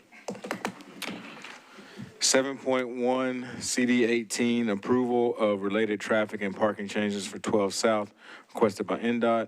7.1.1, authorization for 2-hour time limited parking on both sides of 12th Avenue South, effective 6 a.m. to 8 p.m. between Ashwood Avenue and Kirkwood Avenue. 7.1.2, approval for new rideshare pickup and drop-off zones at follows: 12 South and Ashwood Avenue Northwest corner, 12 South and Linden Avenue Northwest Southwest corner, 12 South and Elmwood Avenue Southwest corner, 12 South and Beechwood Avenue South and Northwest corner, 12 South and Dallas Avenue Southwest corner, and 12 South and Paris Avenue Northwest corner. 7.3.1, approval for new loading zone effective 6 a.m. to 10 a.m. with 2-hour time-limited parking effective 10 a.m. to 8 p.m. as follows. 12th Avenue South on the west side, south of Ashwood Avenue, 12th Avenue South on the southeast corner of Carruthers Avenue, 12th Avenue South on the southeast corner of Gilmore Avenue, 12th Avenue South on the northwest corner of Dallas Avenue, and 12th Avenue South on the west side of Paris Avenue. 12th Avenue South on the west side, south of Paris Avenue. 7.1.4, 2-hour parking on the side street next to businesses from 6 a.m. to 8 p.m., north and southwest corners of Elmwood Avenue at 12 South, northwest corner of Beechwood at 12 South, northwest corner of Sweetbriar Avenue at 12 South, southeast corner of Carruthers Avenue at 12 South, north and southeast corners of Gilmore Avenue at 12 South, south and northwest corners of Dallas Avenue at 12 South, and south and northwest corners of Paris Avenue at 12 South. Mr. Mateus, is it your intent to do all this together, or do you want to pass them individually? Or I'm open to suggestions. This was a request from, I believe, your body, the commission to bundle most of what we would want to approve within one Holistically. timeframe, but we could Let's see answer how the questions conversations separately. go. Yeah. I'm open, but I'm just, yes. So we'll see how this discussion goes, and we'll start at 7.1.1. Mr. Mateus? Yes, sir. So I just want to preface, I really appreciate everybody who showed up here today, and the emails that we received. We read through them last week. We are following up on conversations that we had last year. We had a committee meeting last year that was also televised. Some promises were made, and there was some delay on bringing this forward. And so we are here today to present facts. We're not trying to force anybody to get something that they don't want or something that wouldn't work, but we want to present the facts and then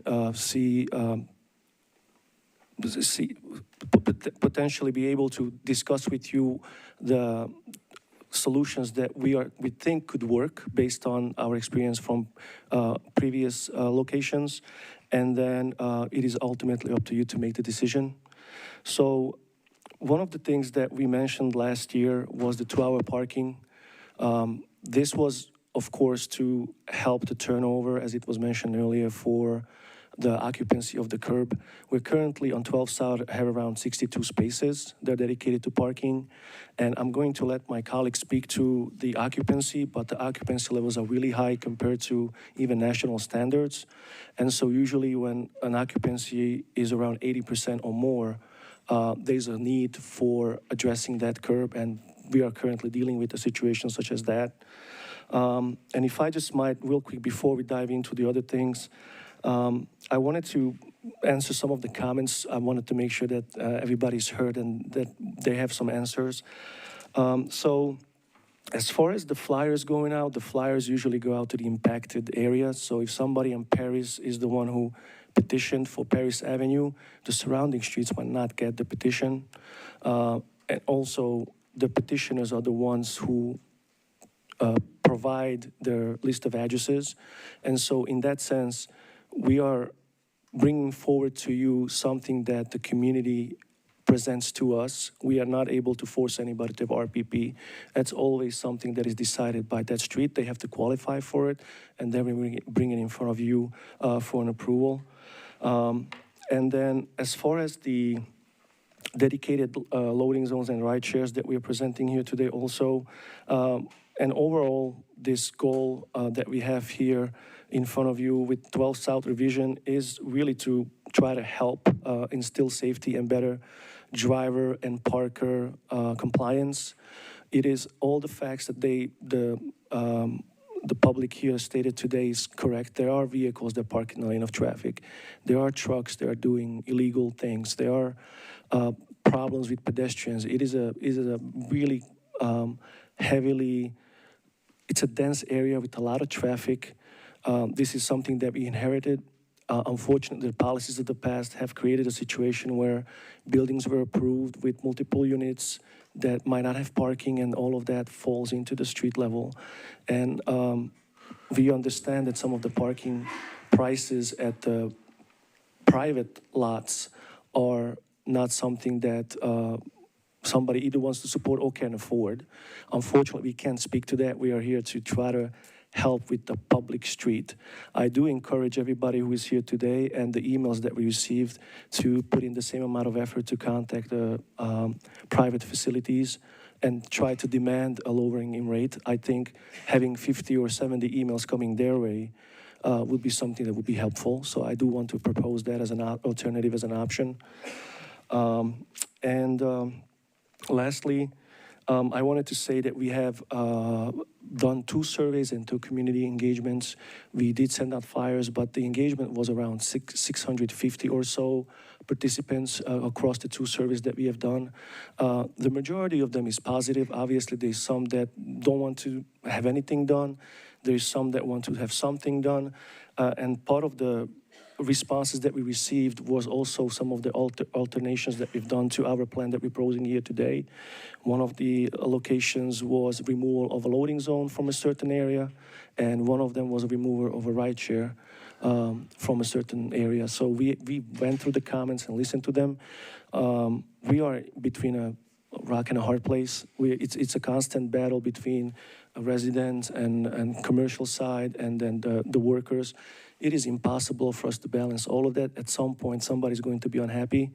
Again, we're trying to make this work. We don't have to approve anything today, but we wanted to speak to what we have observed and what we think works somewhere else, and then we'll go from there. So by all that said, I'm going to give the microphone to my colleague, Brandon. Yes, how you doing, everyone? Brandon Boatswain with NDOT. So we did 2 different analysis and rundowns from 12 South, one last year and then one this year. And when we did that, we scanned license plates from 6 a.m. through 10 p.m. Right, and what we found was from 10 a.m. upwards to 8 p.m., the general occupancy was upwards. It peaked at 95%. Right, and that's with 62 parking spaces on 12 South. Now, with that, we had numerous amounts of duplicate reads. And what I mean by that is you had multiple vehicles that were shown up to be parked on 12 South, maybe even in the same particular space, multiple times throughout the period that we ran through 12 South. From the top 10 plate reads, we had one vehicle that was seen there 46 times, another at 43 times, 25, 23, 19, and so on. So that just tells you that people are parking there and they're leaving their car. Now, it could be employees, it could be, whoever, but the spaces are not turning over, and we're trying to provide a solution to help businesses, help people who are visiting the area to be able to visit and then move on. And we can't do that as of right now because the spaces are unregulated. Now, if we can add regulation, time parking, paid parking, what have you, the spaces can now turn over so multiple people can now visit the area. And now with that, we also had about, number of cars, about 21% of the total vehicles that we did read there had duplicate reads. So 21% out of the 5,119 plate reads were a duplicate. So goes to show that a lot of people are staging their cars there. It could be employees who are there for upwards, 8 to 10 hours, what have you. But we're trying to do our best to help turn over the spaces and find some solutions here. So, Thank you for that information, the diligence, and the research. Questions from commissioners? Yes, sir. So to enforce 2-hour parking, can you explain the process of that? Yes, we actually, if I might, I'm going to do before and after because we're working on something that hopefully we will roll out in the future. The current status is such that we have vehicles that have LPRs in the back of the vehicles. We have a software that is running inside the car on a laptop, on a computer, and we are able to timestamp the vehicles. So in essence, that would mean that you would have the cameras on, run through the street. It would pick up all the license plates. That would have a timestamp on there. You would go away do something else, enforce other infractions within the area, come back 2 hours later, run it again, and it would give you a time elapsed between the two reads. And so that's how we establish who gets a citation or who has been standing in one place for longer than 2 hours. And this time can be adjusted to whatever time we choose. But for 2 hour zones, we use 2 hours. So that's current. In the future, we are looking at having a QR code option, same way as paid parking, that would initiate the session. It would be super easy for everybody to know how much time they have left, and it would be much easier to enforce also. So right now, it takes at least 2 rounds, visits to establish if somebody is doing something out of compliance. This would eliminate that. So that's what we're trying to move forward. Yeah, and that was kind of the point that I was going to try to get to is it seems like we are, and by doing 2 hours, we're saying that for us, we have to do a lot more effort to regulate it instead of, I think for the most part, you know, if you do pay to park, you get a text message that says your time is up. You self-enforce at that point, right? Like Correct. You're there. And so I would feel much better just going straight to paid parking here. If we are worried about cost, we could just do the economy zone in that spot. So that way it is let's do $1 an hour. Let's let people self-enforce. If there are a business owner that does want to sit there for the day, you know, that's their $10 that they're going to shell out to have that spot. But then it at least gives everybody the opportunity to kind of pick and choose what they're doing with that time. Well, paid parking, if I might, paid parking is not one of the solutions that we proposed here today. It doesn't mean that we can't explore that. To that point, we've done a survey of the surrounding facilities and lots, and without throwing anyone under the bus, the average rate comes out to about $7, $8 an hour. They usually sell maybe bundles there of 2 or 3 hours. They're anywhere from $19 to upwards of $30, $38, which, you know, it's very hard for somebody to pay $38 for 3 hours. A paid parking solution on street would be at maxing out at $4. With economy rates, it's $2, so, or $1. So the option could be paid parking, but we're not proposing it here. In either case, whatever option for paid parking would be established at this place, it would be cheaper than the private lots.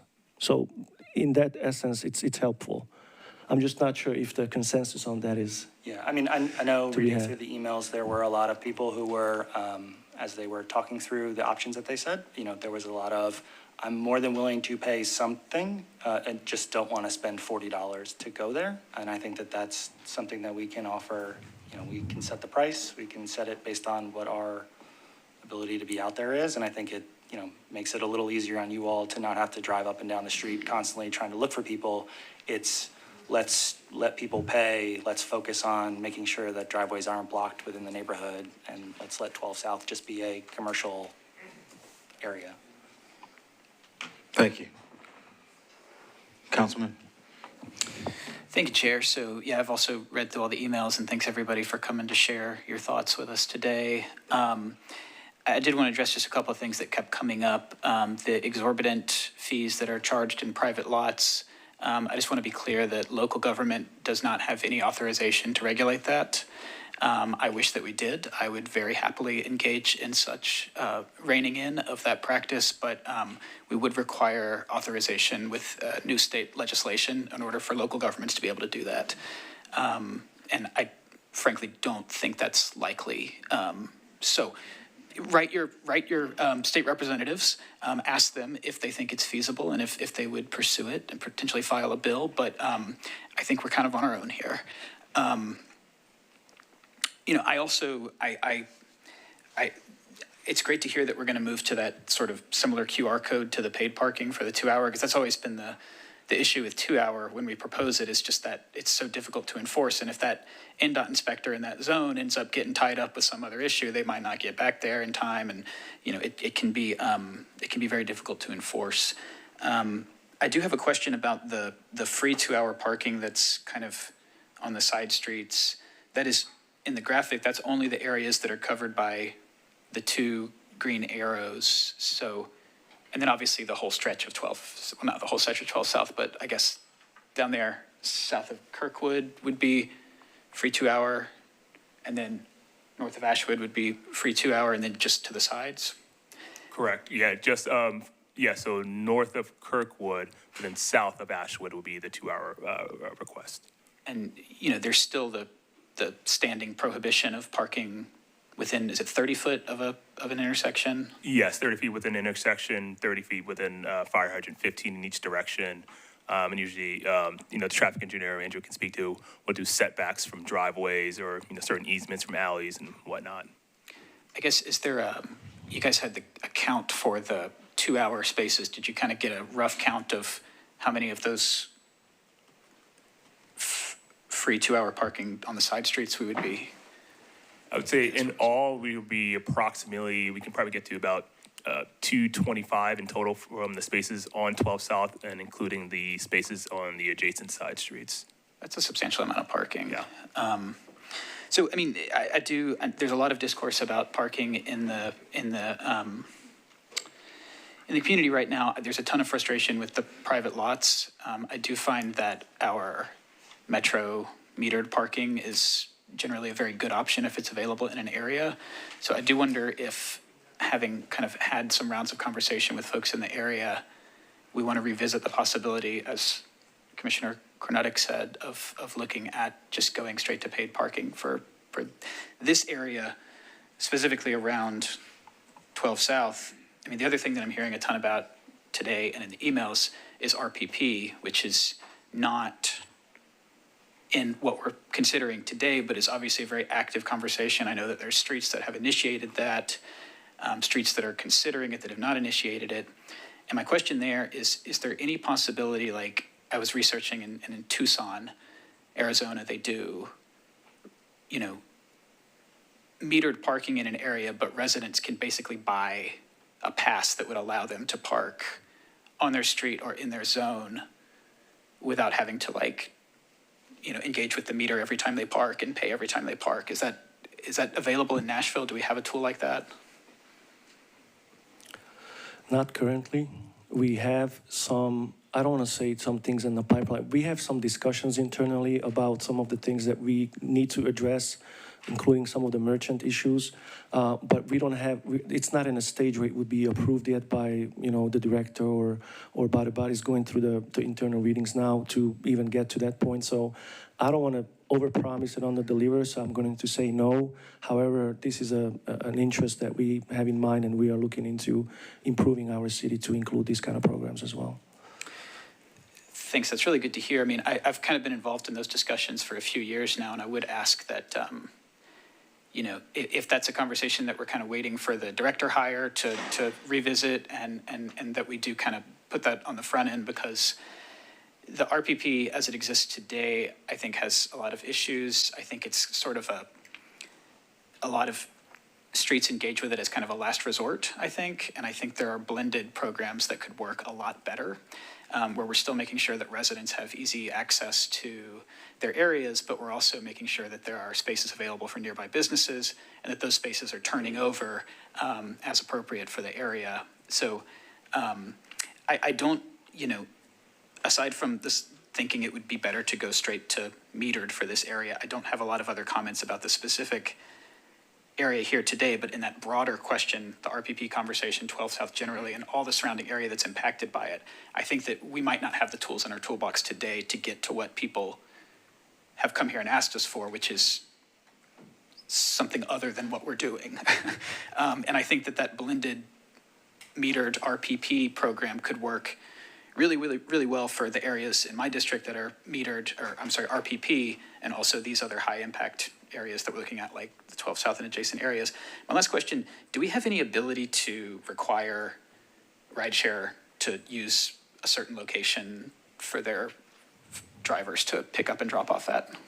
So we've actually had discussions about these specific areas and some others with, I specifically was on one with Uber.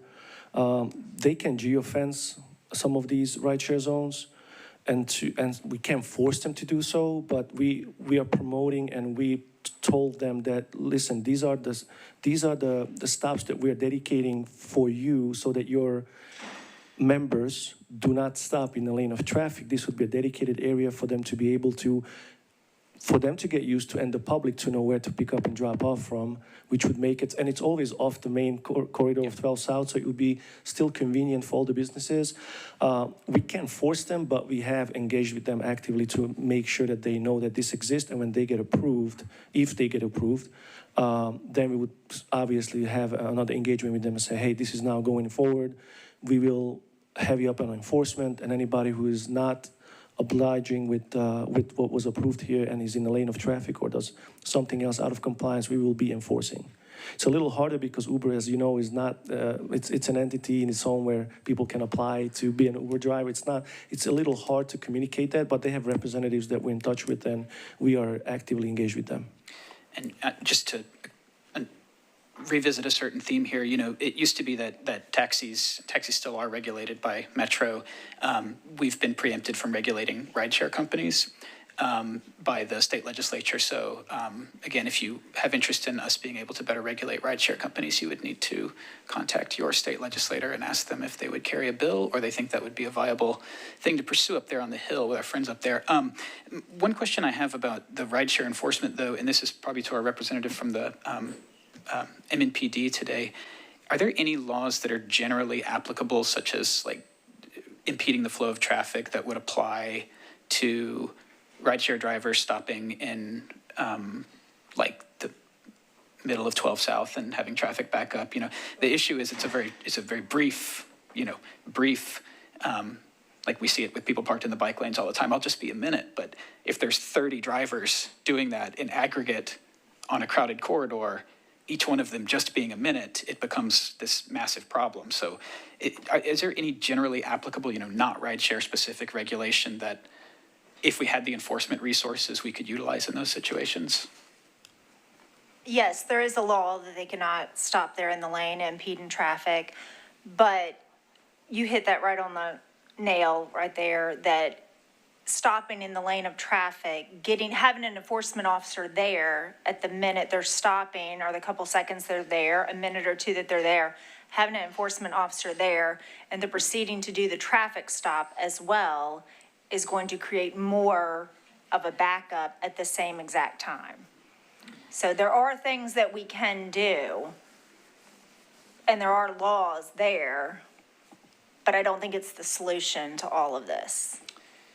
Yeah, I think the goal would be to have enough regular enforcement that it deters the thing from happening, so then eventually we're not having to initiate all those stops in a crowded corridor and whatnot. But I'm not sure how we would get there, and I don't think it's the best solution for this. I think ideally we would have a little bit more ability to regulate the rideshare companies, but we don't have that today. So I just wanted to make sure folks were clear that that's not something that we can just require of the rideshare companies to do.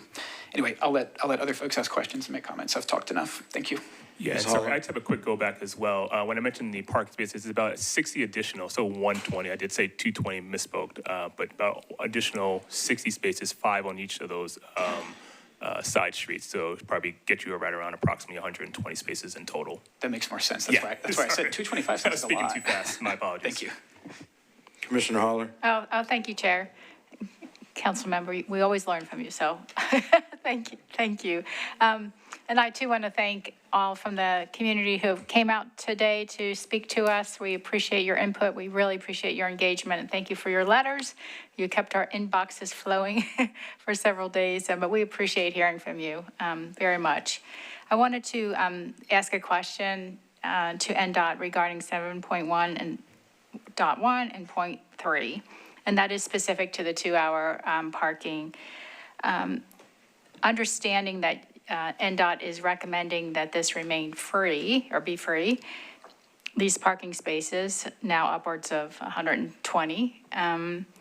Could you share with us kind of the rationale on why in this commercial corridor that abuts a major residential neighborhood, why in this commercial corridor would you recommend free parking when in other areas of the city, such as Hillsborough Village, Midtown Entertainment District, Mumbring Hill Entertainment District, that is also surrounded with mixed-use residential commercial areas where where metered parking has been introduced? Why are you recommending that this be free when other comparable neighborhoods have metered Metro parking? Yeah, for sure. That's a very good question. And typically what we'll do at an area that has no regulations whatsoever is we would do a soft approach to engage the community and do a free 2-hour parking and then transition that area to paid parking at a later time. Sometimes it can feel a little bit aggressive to initially start out with paid parking. So we like to have a little bit of a softer approach to engage them with a new regulation and then change it down the road. Okay, thank you. It does seem from the folks that came out today and the letters we received that there didn't seem to be opposition to or concern about potentially paid parking. I think the question or the concern was more about viable solutions, and to the degree that metered parking might help with that turnover, might actually be a better solution for us to consider at this point versus the 2-hour free. But thank you for the explanation. We, if I might just add a quick note to that, this has been ongoing for about 1.5 years. There were some promises that were made. We did say that we will be approaching it this way, and it just felt like we want to keep our word and how it was promised initially to deliver exactly what we proposed and not deviate from the proposal. But again, that's why we have this discussion to alter it if we need to. Thank you. Go ahead. I'll ask this, because we've done this in the past. This is a lot of sections with different things happening in them. They're going to be limited or paid parking. They're going to be rideshare pickup and drop-off zones, loading zones. Do we have an estimate of how many signs we're going to put out? Because I feel like we've done this where we've kind of made it look a little goofy, where there's just now signs. Well, every area that has paid parking, a paid parking space has to legally have a sign so that it can be scanned. So usually we can cover 4 to 6 spaces with one sign, depending on the curb space and whether it's turning or whether it's a straight line. I don't know if we have the exact count. We need to, Andrew, would you have the estimate on how many signs we would have for this? I don't have an estimate for the number of signs at this point. It will be Yeah, we have a process for, we have a process for establishing it once we get an approval to go and do the measurements, make sure that everything is MUTCD compliant, and then add the signs based on that. I do want to, and I don't know if this is not in favor of what you said. I think it actually might get me in trouble. But for the loading zones, since there's such a big problem for the loading zones and the trucks to unload in a lane of traffic, I specifically was thinking and presented this to Andrew and the engineering also to add additional signs that would say loading zone ahead or loading zone on your right, because there's such a problem with unloading in lane of traffic that we just want to go and provide anything extra that would take them off the right of way so that people can have a free flow on 12 South. So that was one of the options that I specifically thought about just for the loading zones themselves. As far as paid parking, we can limit it as much as possible, but we have to think about also what happens at court, because if we are not able to have a sign in the picture when somebody's subpoenaed, then the excuse is always, I didn't see the sign. So we have to make sure the signs are approachable and everybody can see them when they park. Thank you for that. There's what we're proposing. Are there valet lanes or loading zones existing? There's no valet lanes on 12 South, no, not at all. There used to be one years ago right by Bar Taco, but there is no more valet services there. What about loading zones? Loading zone on 12 South? No, there is no loading zone. There's a WeGo stop on, I think, by Montrose, but there's no actual assigned loading zone on 12 South.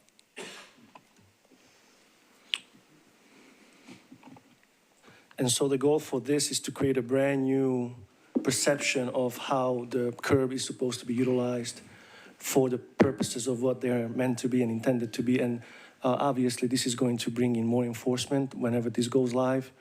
And we have to some of the points that were mentioned earlier.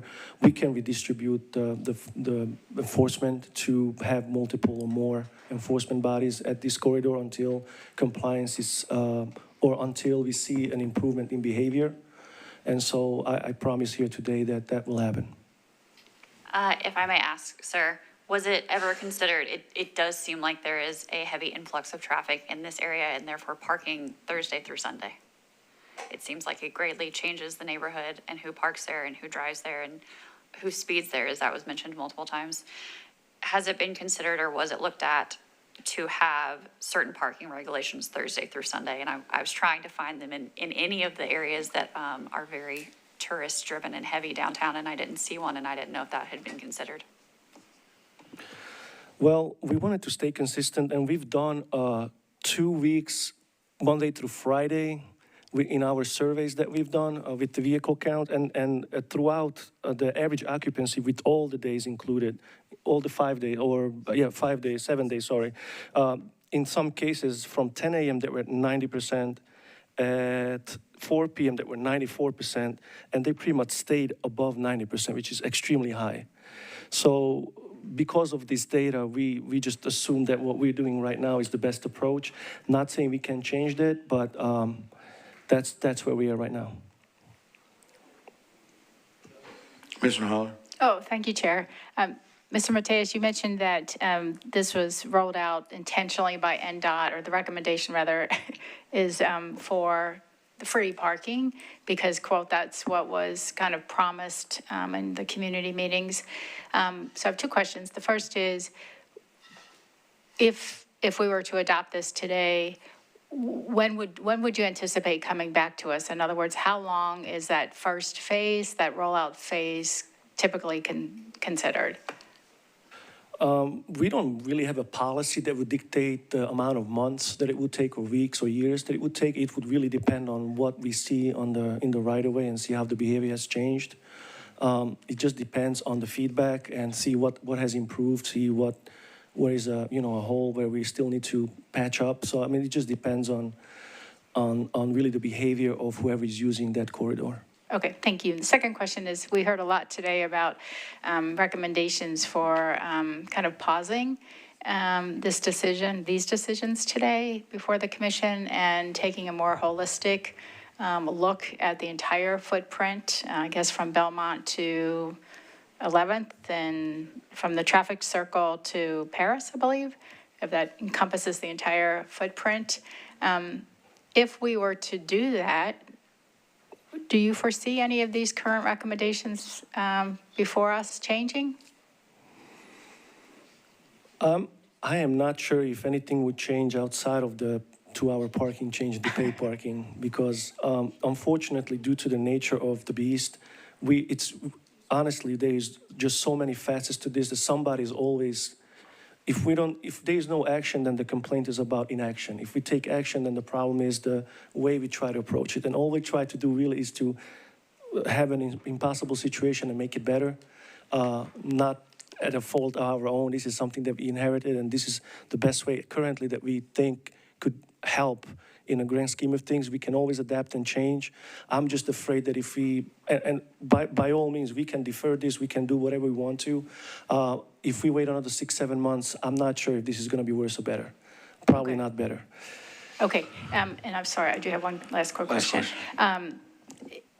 If we were to consider the paid parking versus the 2-hour free, would there be a maximum number of hours? Yes. For a vehicle to park? Yes. And what would that be? I'm sorry. Yes, so the standard that was approved here during phase 2 is 10 hours.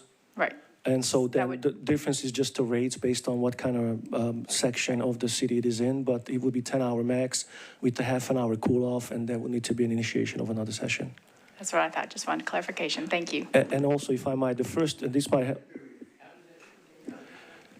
and for the first 2 hours, there is also 50-minute increments. So anybody who just wants to pick something up, there's an option to purchase 50 minutes and then keep extending the 50 minutes. With the paid parking? With the paid parking. For the first 2 hours, then it's per hour after hour 2, up until 10 hours max. Thank you. Yes, ma'am.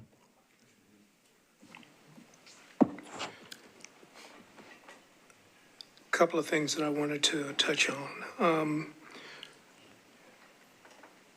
We've talked about the RPP.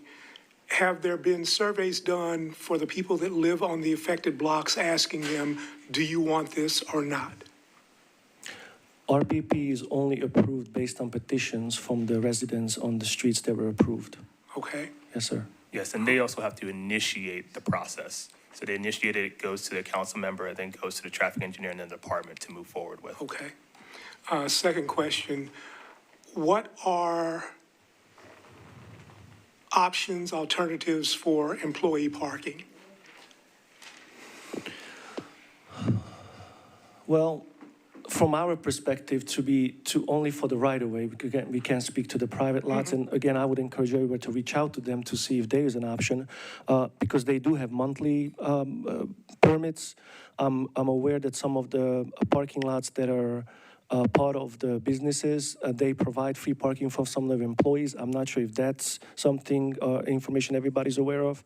From our perspective, it's either going to be paid parking or one of the plans that I spoke about earlier that is not really cooked yet, that we're working on. That's in the future. That's not right now. And last thing, I heard mention of there being a farmer's market that is in that area, but not exactly close. Is that property that's owned by the city? And could it be changed into a parking lot? You want to speak to that? From my knowledge, that's owned by the state. It's not owned by the city. But we don't have any regulation over that.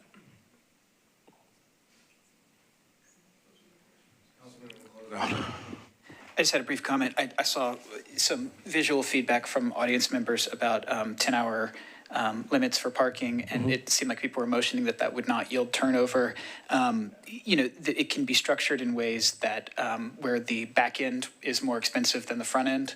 So it really does sort of incentivize that quicker turnover, where the first 2 hours are a very reasonable rate. Correct. And then it scales up. And Correct. we see that generally, the $1 an hour for up to 10 hours that we do in Midtown Music Row is really because that's a very low utilization area. Sounds like this is a tremendously high utilization area. So if a metered structure were proposed, I would expect it would have an escalator on it like that, to where you Correct, could grab dinner at the basic rate. But if you wanted to be there all day, it's going to end up costing more than $6 or whatever. So. And that was the purpose also behind creating the tiered pricing that was approved here last year, because we did want to make sure that whoever is not needing the curb, that they could find longer parking options in the surrounding area, whether it's parking lots or garages. Again, the prices of the garages are not in our control, but we can control the first few hours, and that's why they're cheaper, so that we can accommodate those who just need it for up to, let's say, 3 hours. I think hour 4 is when it starts to feel like, okay, it's $3 per hour or $4 per hour. It's up there, but it's still not the price of the private lots. Absolutely. Thank you. On the parking payment system, are there options for validation? Go ahead. Not currently. We do not have a validation option at this time. Is that an add-on or something that can be pursued? Yeah, just there need to be further conversation as to, who is providing the validation. Is that something the city is going to be offering, or is that something the businesses will purchase and then give to their patrons? Just more conversation needs to be had to fully understand what the business rules would be with the validation program. Okay. Based on what you all have seen in the research, I think from what I've read and seen from the emails and the conversation with commissioners, we seem to be open to something. But in a perfect world, what would be a good solution and/or measure that we can put in place to allow us to get a sample size or test this area to see what works and doesn't work, and come back in a period of time to give feedback and engage with the community to see what needs to change or not change? Or I think going into summer now and then coming into the holiday season throughout the winter, I think that would be a good indicator for us to kind of gauge where we are. So I think 6 months would be fair. That's just, from what I'm thinking right now. 6 months with how this is pictured here? Correct. So I get the feeling if we get a motion, it'll be a motion kind of centered around some additives, if you will. based on the suggestions I got, but just want to make sure that you all are open. I mean, again, I'm just shooting from the hip. I think something, we got to test something. Right, yeah, we need to right? see what the feedback, see how the compliance changes, see what enforcement with more curb utilization that is signed, how does that change the behavior of everybody who's using the curb? So without implementing it, it's hard to tell, but we are flexible and we want to make sure that everybody's heard and everybody's happy. Impossible job, but we're doing our best. I mean, we're halfway through the year, 6 months gets us to Christmas. Would 60 to 90 days be better as a comeback and update, or? Well, we can definitely do an update. It's going to take a little time for us to get the work orders out, get the signage in, how and long? everything programmed. How long do you think that'll take? a big At overhaul. least a month, Yeah. so So probably 2 months. You'll have it in place by July? What's today? We're in May, and that would probably defer to our friend Andrew over here. By July? Yeah, by July. So July would be the start date, potentially? I don't think we can peg them down on specific times, just from our most recent past experience of implementing these, them not going out. Sometimes they go out, they get bags over them. I think we just need to approve what we want to approve and then ask for an update. Yeah. And Because there's wait a for an long update. queue also with other areas around the city having work orders, so this would fall into queue, get to the sign shop, and rolled out accordingly. I completely understand and relate to construction and implementing timelines. I think that we also do have residents and business owners in the area that we are owed our best effort to get a solution in what you all just stated as the busiest time of the year for this area, and then rolling in the holidays seems to be a pretty busy time as well. So, there's no better time than now, in my opinion, to start something. So I do agree, and I have grace about not holding to a timeline, but we're June, 6 months from now is 2027. So I would like to encourage us to, be understanding of the people behind us, and that what we're rolling out here, we've got to see how it affects them, the residents, and the merchants over some period of time in the near future. So I agree with you. I'm not going to pin you down to something, but I think it's good to just be optimistic around wanting to find solutions that we can come back and talk about before the end of the year. Is that fair? That's fair. Okay. I'll open up to him for a motion on this. I mean, I would feel most comfortable with a deferral personally. Okay. Is that, I could move that and we could give it a shot and Can I ask, was it discussed last time to implement part of this because it could be implemented faster and you could get a test sample of the results before implementing all of it?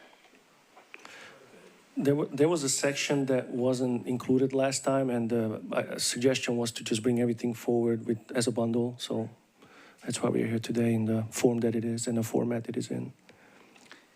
And it was deferred to start just from you wanted to present it once to bring it to a public forum and then have this discussion today. Correct. In more in-depth.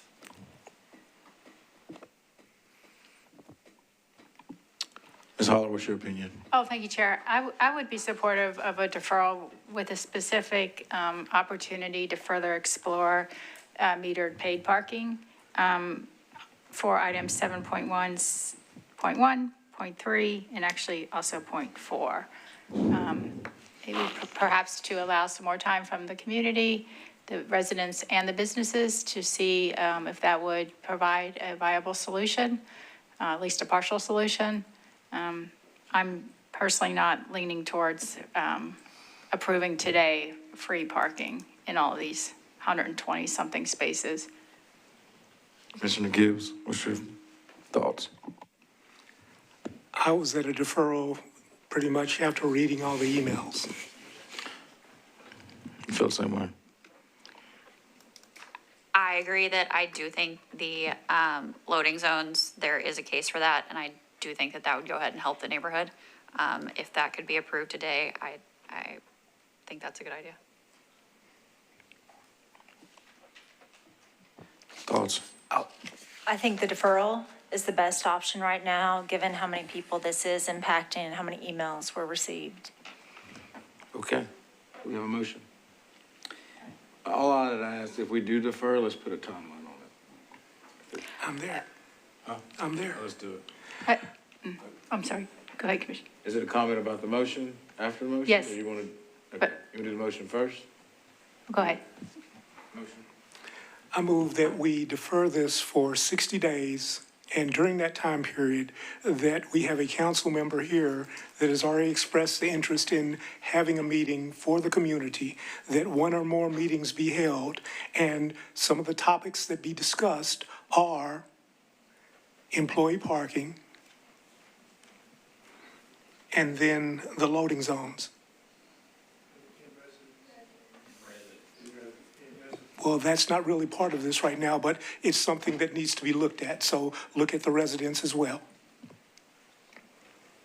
We have a second? Second. It's been first and second. So the RPP is a separate, this is specifically related to the item that's on the agenda. We do encourage the councilmen to work with NDOT and residents and the area to coordinate that effort. Any questions or comments on the motion? Yes. I would like to propose to amend the motion to request that the meeting include deliberation and discussion about metered versus 2-hour free parking in this area. Noted. Right. Yes. So I'm against a 60-day deferral. I'd rather just do it next month. I also totally had planned to add an amendment to vote on paid parking or not. I think that we can absolutely do that in our purview. So if we have to do that when this comes up again, then we can have that as well. Does someone want to restate a motion that incorporates the feedback that we've gotten from members here? Because there was no vote taken on my amendment, and you proposed an amendment, but not. So No, let's, it's not an amendment at this point. So we're just on the deferral right now. so do I need to just open the floor to change the Has there been a terms? second to the motion? To the first motion, but not So you need to to, go back and you need to amend you need to agree to amend the motion and then vote on the amended motion. So it's been first and second. And we need to vote to amend the motion. So all those in favor say aye to amend the motion? And someone should state what the motion is and how you're amending it, just so that everyone is clear what you're all Councilman? saying. And then you'll have another vote on the motion as amended. I'll give it a shot.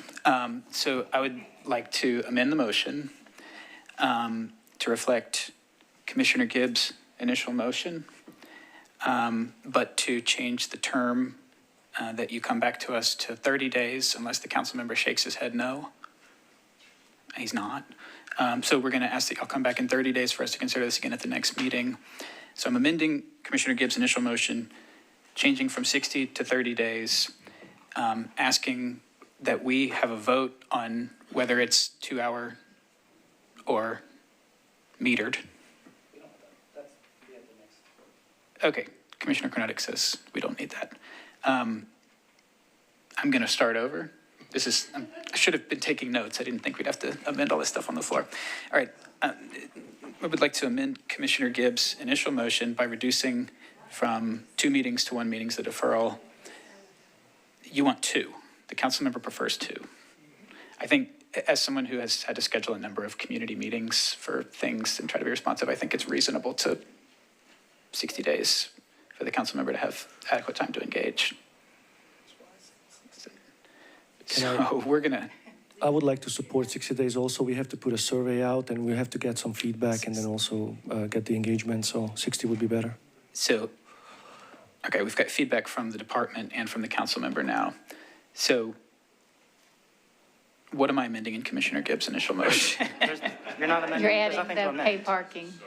Well, we can do that Paid anyway. parking. Yeah, just keep the regular 60 days. Okay. I'm going to just renew Commissioner Gibbs' initial motion. So it's been first and second. No more questions or comments. All those in favor say aye. Aye. Any opposed? Nope. It has passed. Yes. Okay. Any new business? I do have. Yes, Oh, go first. fine. I had 2 items that I'd like to request. First one is, and we talked about this in an email, there was an incident that occurred on Brown Street in terms of it was a newly painted street and the yellow line, and we've talked about when you're impeding traffic, if you're parking on the street with a yellow line. And so a bunch of vehicles were towed this week. And then there were some signs that were put up to kind of remind people about that. And so the discussion I would like to have related to how we can do this is, what is the process for us accepting a street from a developer when it does remove parking or create different restrictions than what were there beforehand? Happy to have that in 30 days or 60 days, whenever you're ready to kind of talk about that, because I think we've also had a similar problem at Lost and Found in East Nashville that happened. We're going out, we're towing cars off the street. It seems heavy-handed in some of the spots, especially in an area where it probably didn't really need to have a painted yellow line. Brad, you want to? Yeah, Commissioner, my name is Brad Freeze. I work with NDOT. So just to reaffirm what you're asking, so we're clear. So you would like to have a part of the agenda in a future meeting to discuss the process as far as when development services reviews something, that approval process when it comes to parking restrictions on the street. Yeah, so the restrictions were changed. Yes. Outside of Yes. the body. So would Understand. kind of like to understand that process, how it would relate to us, if Yes. there are things that we can do, and then what it looks like from your perspective as you do accept it. Yeah, we can have that. We can actually absolutely add that to the agenda. Awesome, thank you. Would you like that next month or? 60 days is fine, whenever you feel comfortable to kind of bring that in. Okay. Can I just briefly, for Brown Street specifically, anytime we have a policy for new sign installs that it requires a 2-week soft enforcement policy after signage has been installed. That is new and changed the curb utilization. This occurred at this location also. We have been giving out warnings for 2 weeks prior to live citations occurring. Yeah. So just wanted to make sure that that's understood. We gave 2 weeks of warnings without monetary value on the citation. So warning tickets, which are not citations per se, but they're educational tool that we use, and we have done so also at this location. Yeah, and with that, I don't think signs got changed. No, there was no signs installed. It was just the double line, but we wanted to do warnings as well, being that there was a change in the curb and there was already, previous habits there. And I think that that's part of the confusion, and that's kind of why I wanted to bring it up and kind of talk through it, trying to keep it as correct on to what we have authority over, but it was changed. People park there. You may only park there once in 2 weeks. You don't get a warning, so then you're parking there behind people, and then you get towed that day that you get towed. So just from how do we best represent ourselves to the community, I think it's important to remember that they're not going to get warned. So if they see a sign that says you can park on the street, not everybody knows that you're not supposed to block the lane of travel if there's a double yellow. I think that that's one thing that we can do a better job of kind of explaining to people. Understood. I know that there's a lot of heads not necessarily agreeing, but there's a lot of people who don't know that that's actually how it's supposed to be. So if we can and I'll kind of talk to the council member too, I think that there's some language maybe in code that we can do that'll kind of help explain that. But the second item, I'll just jump into it real fast. So it is in that area as well. I would like to see maybe 3 meetings from now is an appropriate amount of time, but I would like to see paid parking in that area. That is going to be as busy or busier than what we are now talking about in 12 South. There's a 5,000 seat arena. There is tons of restaurants, hundreds of apartments. So I think it's time to implement something there.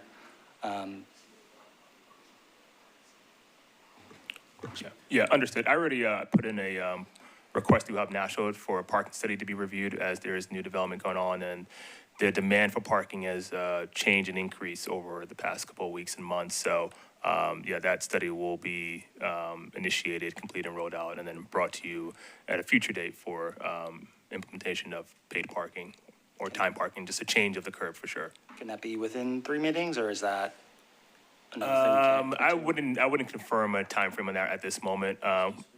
Yes, Wedgwood Houston, yeah. So the venue that open, if I might, sorry, the venue has some scheduled events that occur in October. So my specific goal, and I did send an email out to the team about this, would be to try to get that approved and implemented before that happens. So that kind of aligns with, it's more like 4 or 5 months, but it's very close. Yeah, that's the talk about it in 3, vote on it in 4 type thing. Sure. So if 4 meetings, then 5, that works. We have some meetings internally that are scheduled for walkthrough, and then we also have some scheduled with the venue itself. So we are actively working on this, and we will bring it in front of you for an approval. And just to clarify too, like, it's not just the venue, it's already Understood. insane there. Yeah, of course. Yes, yeah. Ms. Holler? Oh, thank you, Chair. 2 things I wanted to bring up. One, you've already heard me ask about, which was in the minutes, and that is regarding the scramble, crosswalk crossings, pedestrian scrambles in downtown. So there are several between 12th and 1st, mostly on Demumbrian and Broadway. And it happened again to me last week where I literally almost had to I couldn't reach them to pull them back to the curb, but pedestrians are walking into the street on a no crosswalk sign because my suspension, pardon me, thank you, is due to the nature of it being a scramble crossing, it takes 2 turns of the traffic light before the pedestrian crosswalk signal illuminates to cross. So pedestrians get frustrated. They think it's broken because they've waited and waited and waited, when actually I believe that's the way it works. So they get frustrated. And I mean, I saw it twice again last week, a whole group of pedestrians crossing 8th Avenue and Demumbrian, right at the JW Marriott and the Convention Center. Then I see it over on Broadway, same thing happens. And I believe it's because it's not properly marked. So if there can be some education, some signage, I think it's a very effective tool that we have to get pedestrians moving. They just don't understand it. I think the one near the Country Music Hall of Fame, so we're 3rd and Demumbrian, or 4th, well, actually near the Symphony Hall. That one works well. And there is a diagonal striping at the intersection, so kind of people get it. But the other ones, I think we're putting pedestrians in harm's way. Thank you, Commissioner. Thank you for the comment. So that is a good comment. We're actually in the process of removing some of those exclusive ped phases. Actually, 3 of them are going to be removed with appropriate signage will be in place to actually show and reemphasize what the crossing behavior should be at that location. The cycle is every cycle of the light, it was serviced, but you are right, it was a longer wait to do the exclusive ped phase. So in some of those locations where you have very short side streets and very wide crossings, we did experience a lot of people crossing the side streets frequently without waiting for the phase. And that the signage does definitely have an impact on that, and we are moving forward in striping those appropriately that we have out there. But yes, education is important as well, and we can push out more education in terms of diagonal crossing, the ped scramble, as you call. And just to clarify, when you say we're removing Yes. the scramble, or we're removing? We are removing the ped scramble. Oh. Yes. So there are 3 locations, 8th Avenue and Broadway, 7th Avenue and Broadway, and 8th and Demumbrian. 8th and Demumbrian, I believe, yes. So they no longer have the scramble? They will no longer have the scramble. We actually we have determined that we can actually service those better with an LPI system by lagging the left turns and actually providing more time and more safety for the pedestrians. However, it is very important that people understand how they're going to need to react to that signal. So we are going to put adequate signing in place to show people the behavior at that Thank you. location. Thank you for studying that and being so responsive. Thank you. Yes. I had one other quick thing, if I may. I attended an event, actually a neighborhood safety day that NDOT put on with Neighbor to Neighbor a couple weeks ago at the Metro Parks Hartman Regional Community Center. And talked a lot about neighborhood safety, crosswalks, et cetera. And one thing that came to light through that, through those conversations is looking that we are coming into summer with a lot of community members going to our parks and to our community centers for summer programming, et cetera. Do we at NDOT, do we survey or intentionally go out and look at the, like repainting the crosswalks and, in other words, getting those community centers ready for the influx of community members coming in for summer programming? In the same way, I believe we do when school season starts. We go out to all the schools and take another look and make sure, refresh the areas. My question is, do we do the same for our metro parks and community centers? That's a good question, Commissioner. Thank We will look into that as far as partnership with parks in those programs. That is something that we should look at for sure. But I cannot answer that we do that currently. I do know that as part of our standard maintenance cycle, we do inspect, and of course we rely on hub request as well in there. But we do inspections of the markings throughout the year as well. So yes, but that's a great point, and we can look at that. Thank you. One quick thing I'd like to bring up. I saw on the news last month, there was a gentleman that actually did some type of a hybrid, okay, I don't need, No, go ahead. Can you speak to it a little No, bit? go ahead. I was waiting on you, sorry. are you familiar with that news article? No, I'm not. Okay, he did some type of a hybrid, crossing or something like that, and it was for an area that was having a lot of pedestrian traffic incidents. And what I can do, I took a picture of it on my phone. I can't find it right now, but I'll find it and I'll send it to, who should I send it to so that it can be looked at? Yeah, you Okay, can send it to us. all right. Was it associated with light at the crosswalk, or is it associated with signalation at the crosswalk? It could have been both, but I think it was at least signalation. Okay. Yeah. Thank you. Anything else? Before you do that, I think I know what you're about to do. We've got a couple of new commissioners that I wanted to mention. First, we've got Ms. Lauren Gaines, who has just joined us. Welcome. Thanks for your input today. And as a temporary/permanent, Ms. Bowden is here. Appreciate your input today. And look forward to having you in the future. With that, Make a motion to adjourn. so moved. So moved. You knew that was coming. I knew. That was my job.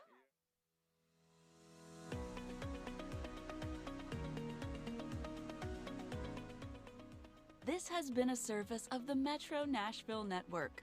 If you would like to see this presentation again, or for more information on this and other programs, visit nashville.gov.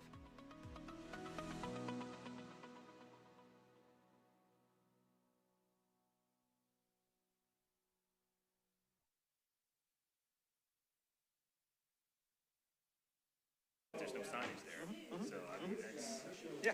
yeah. Yeah.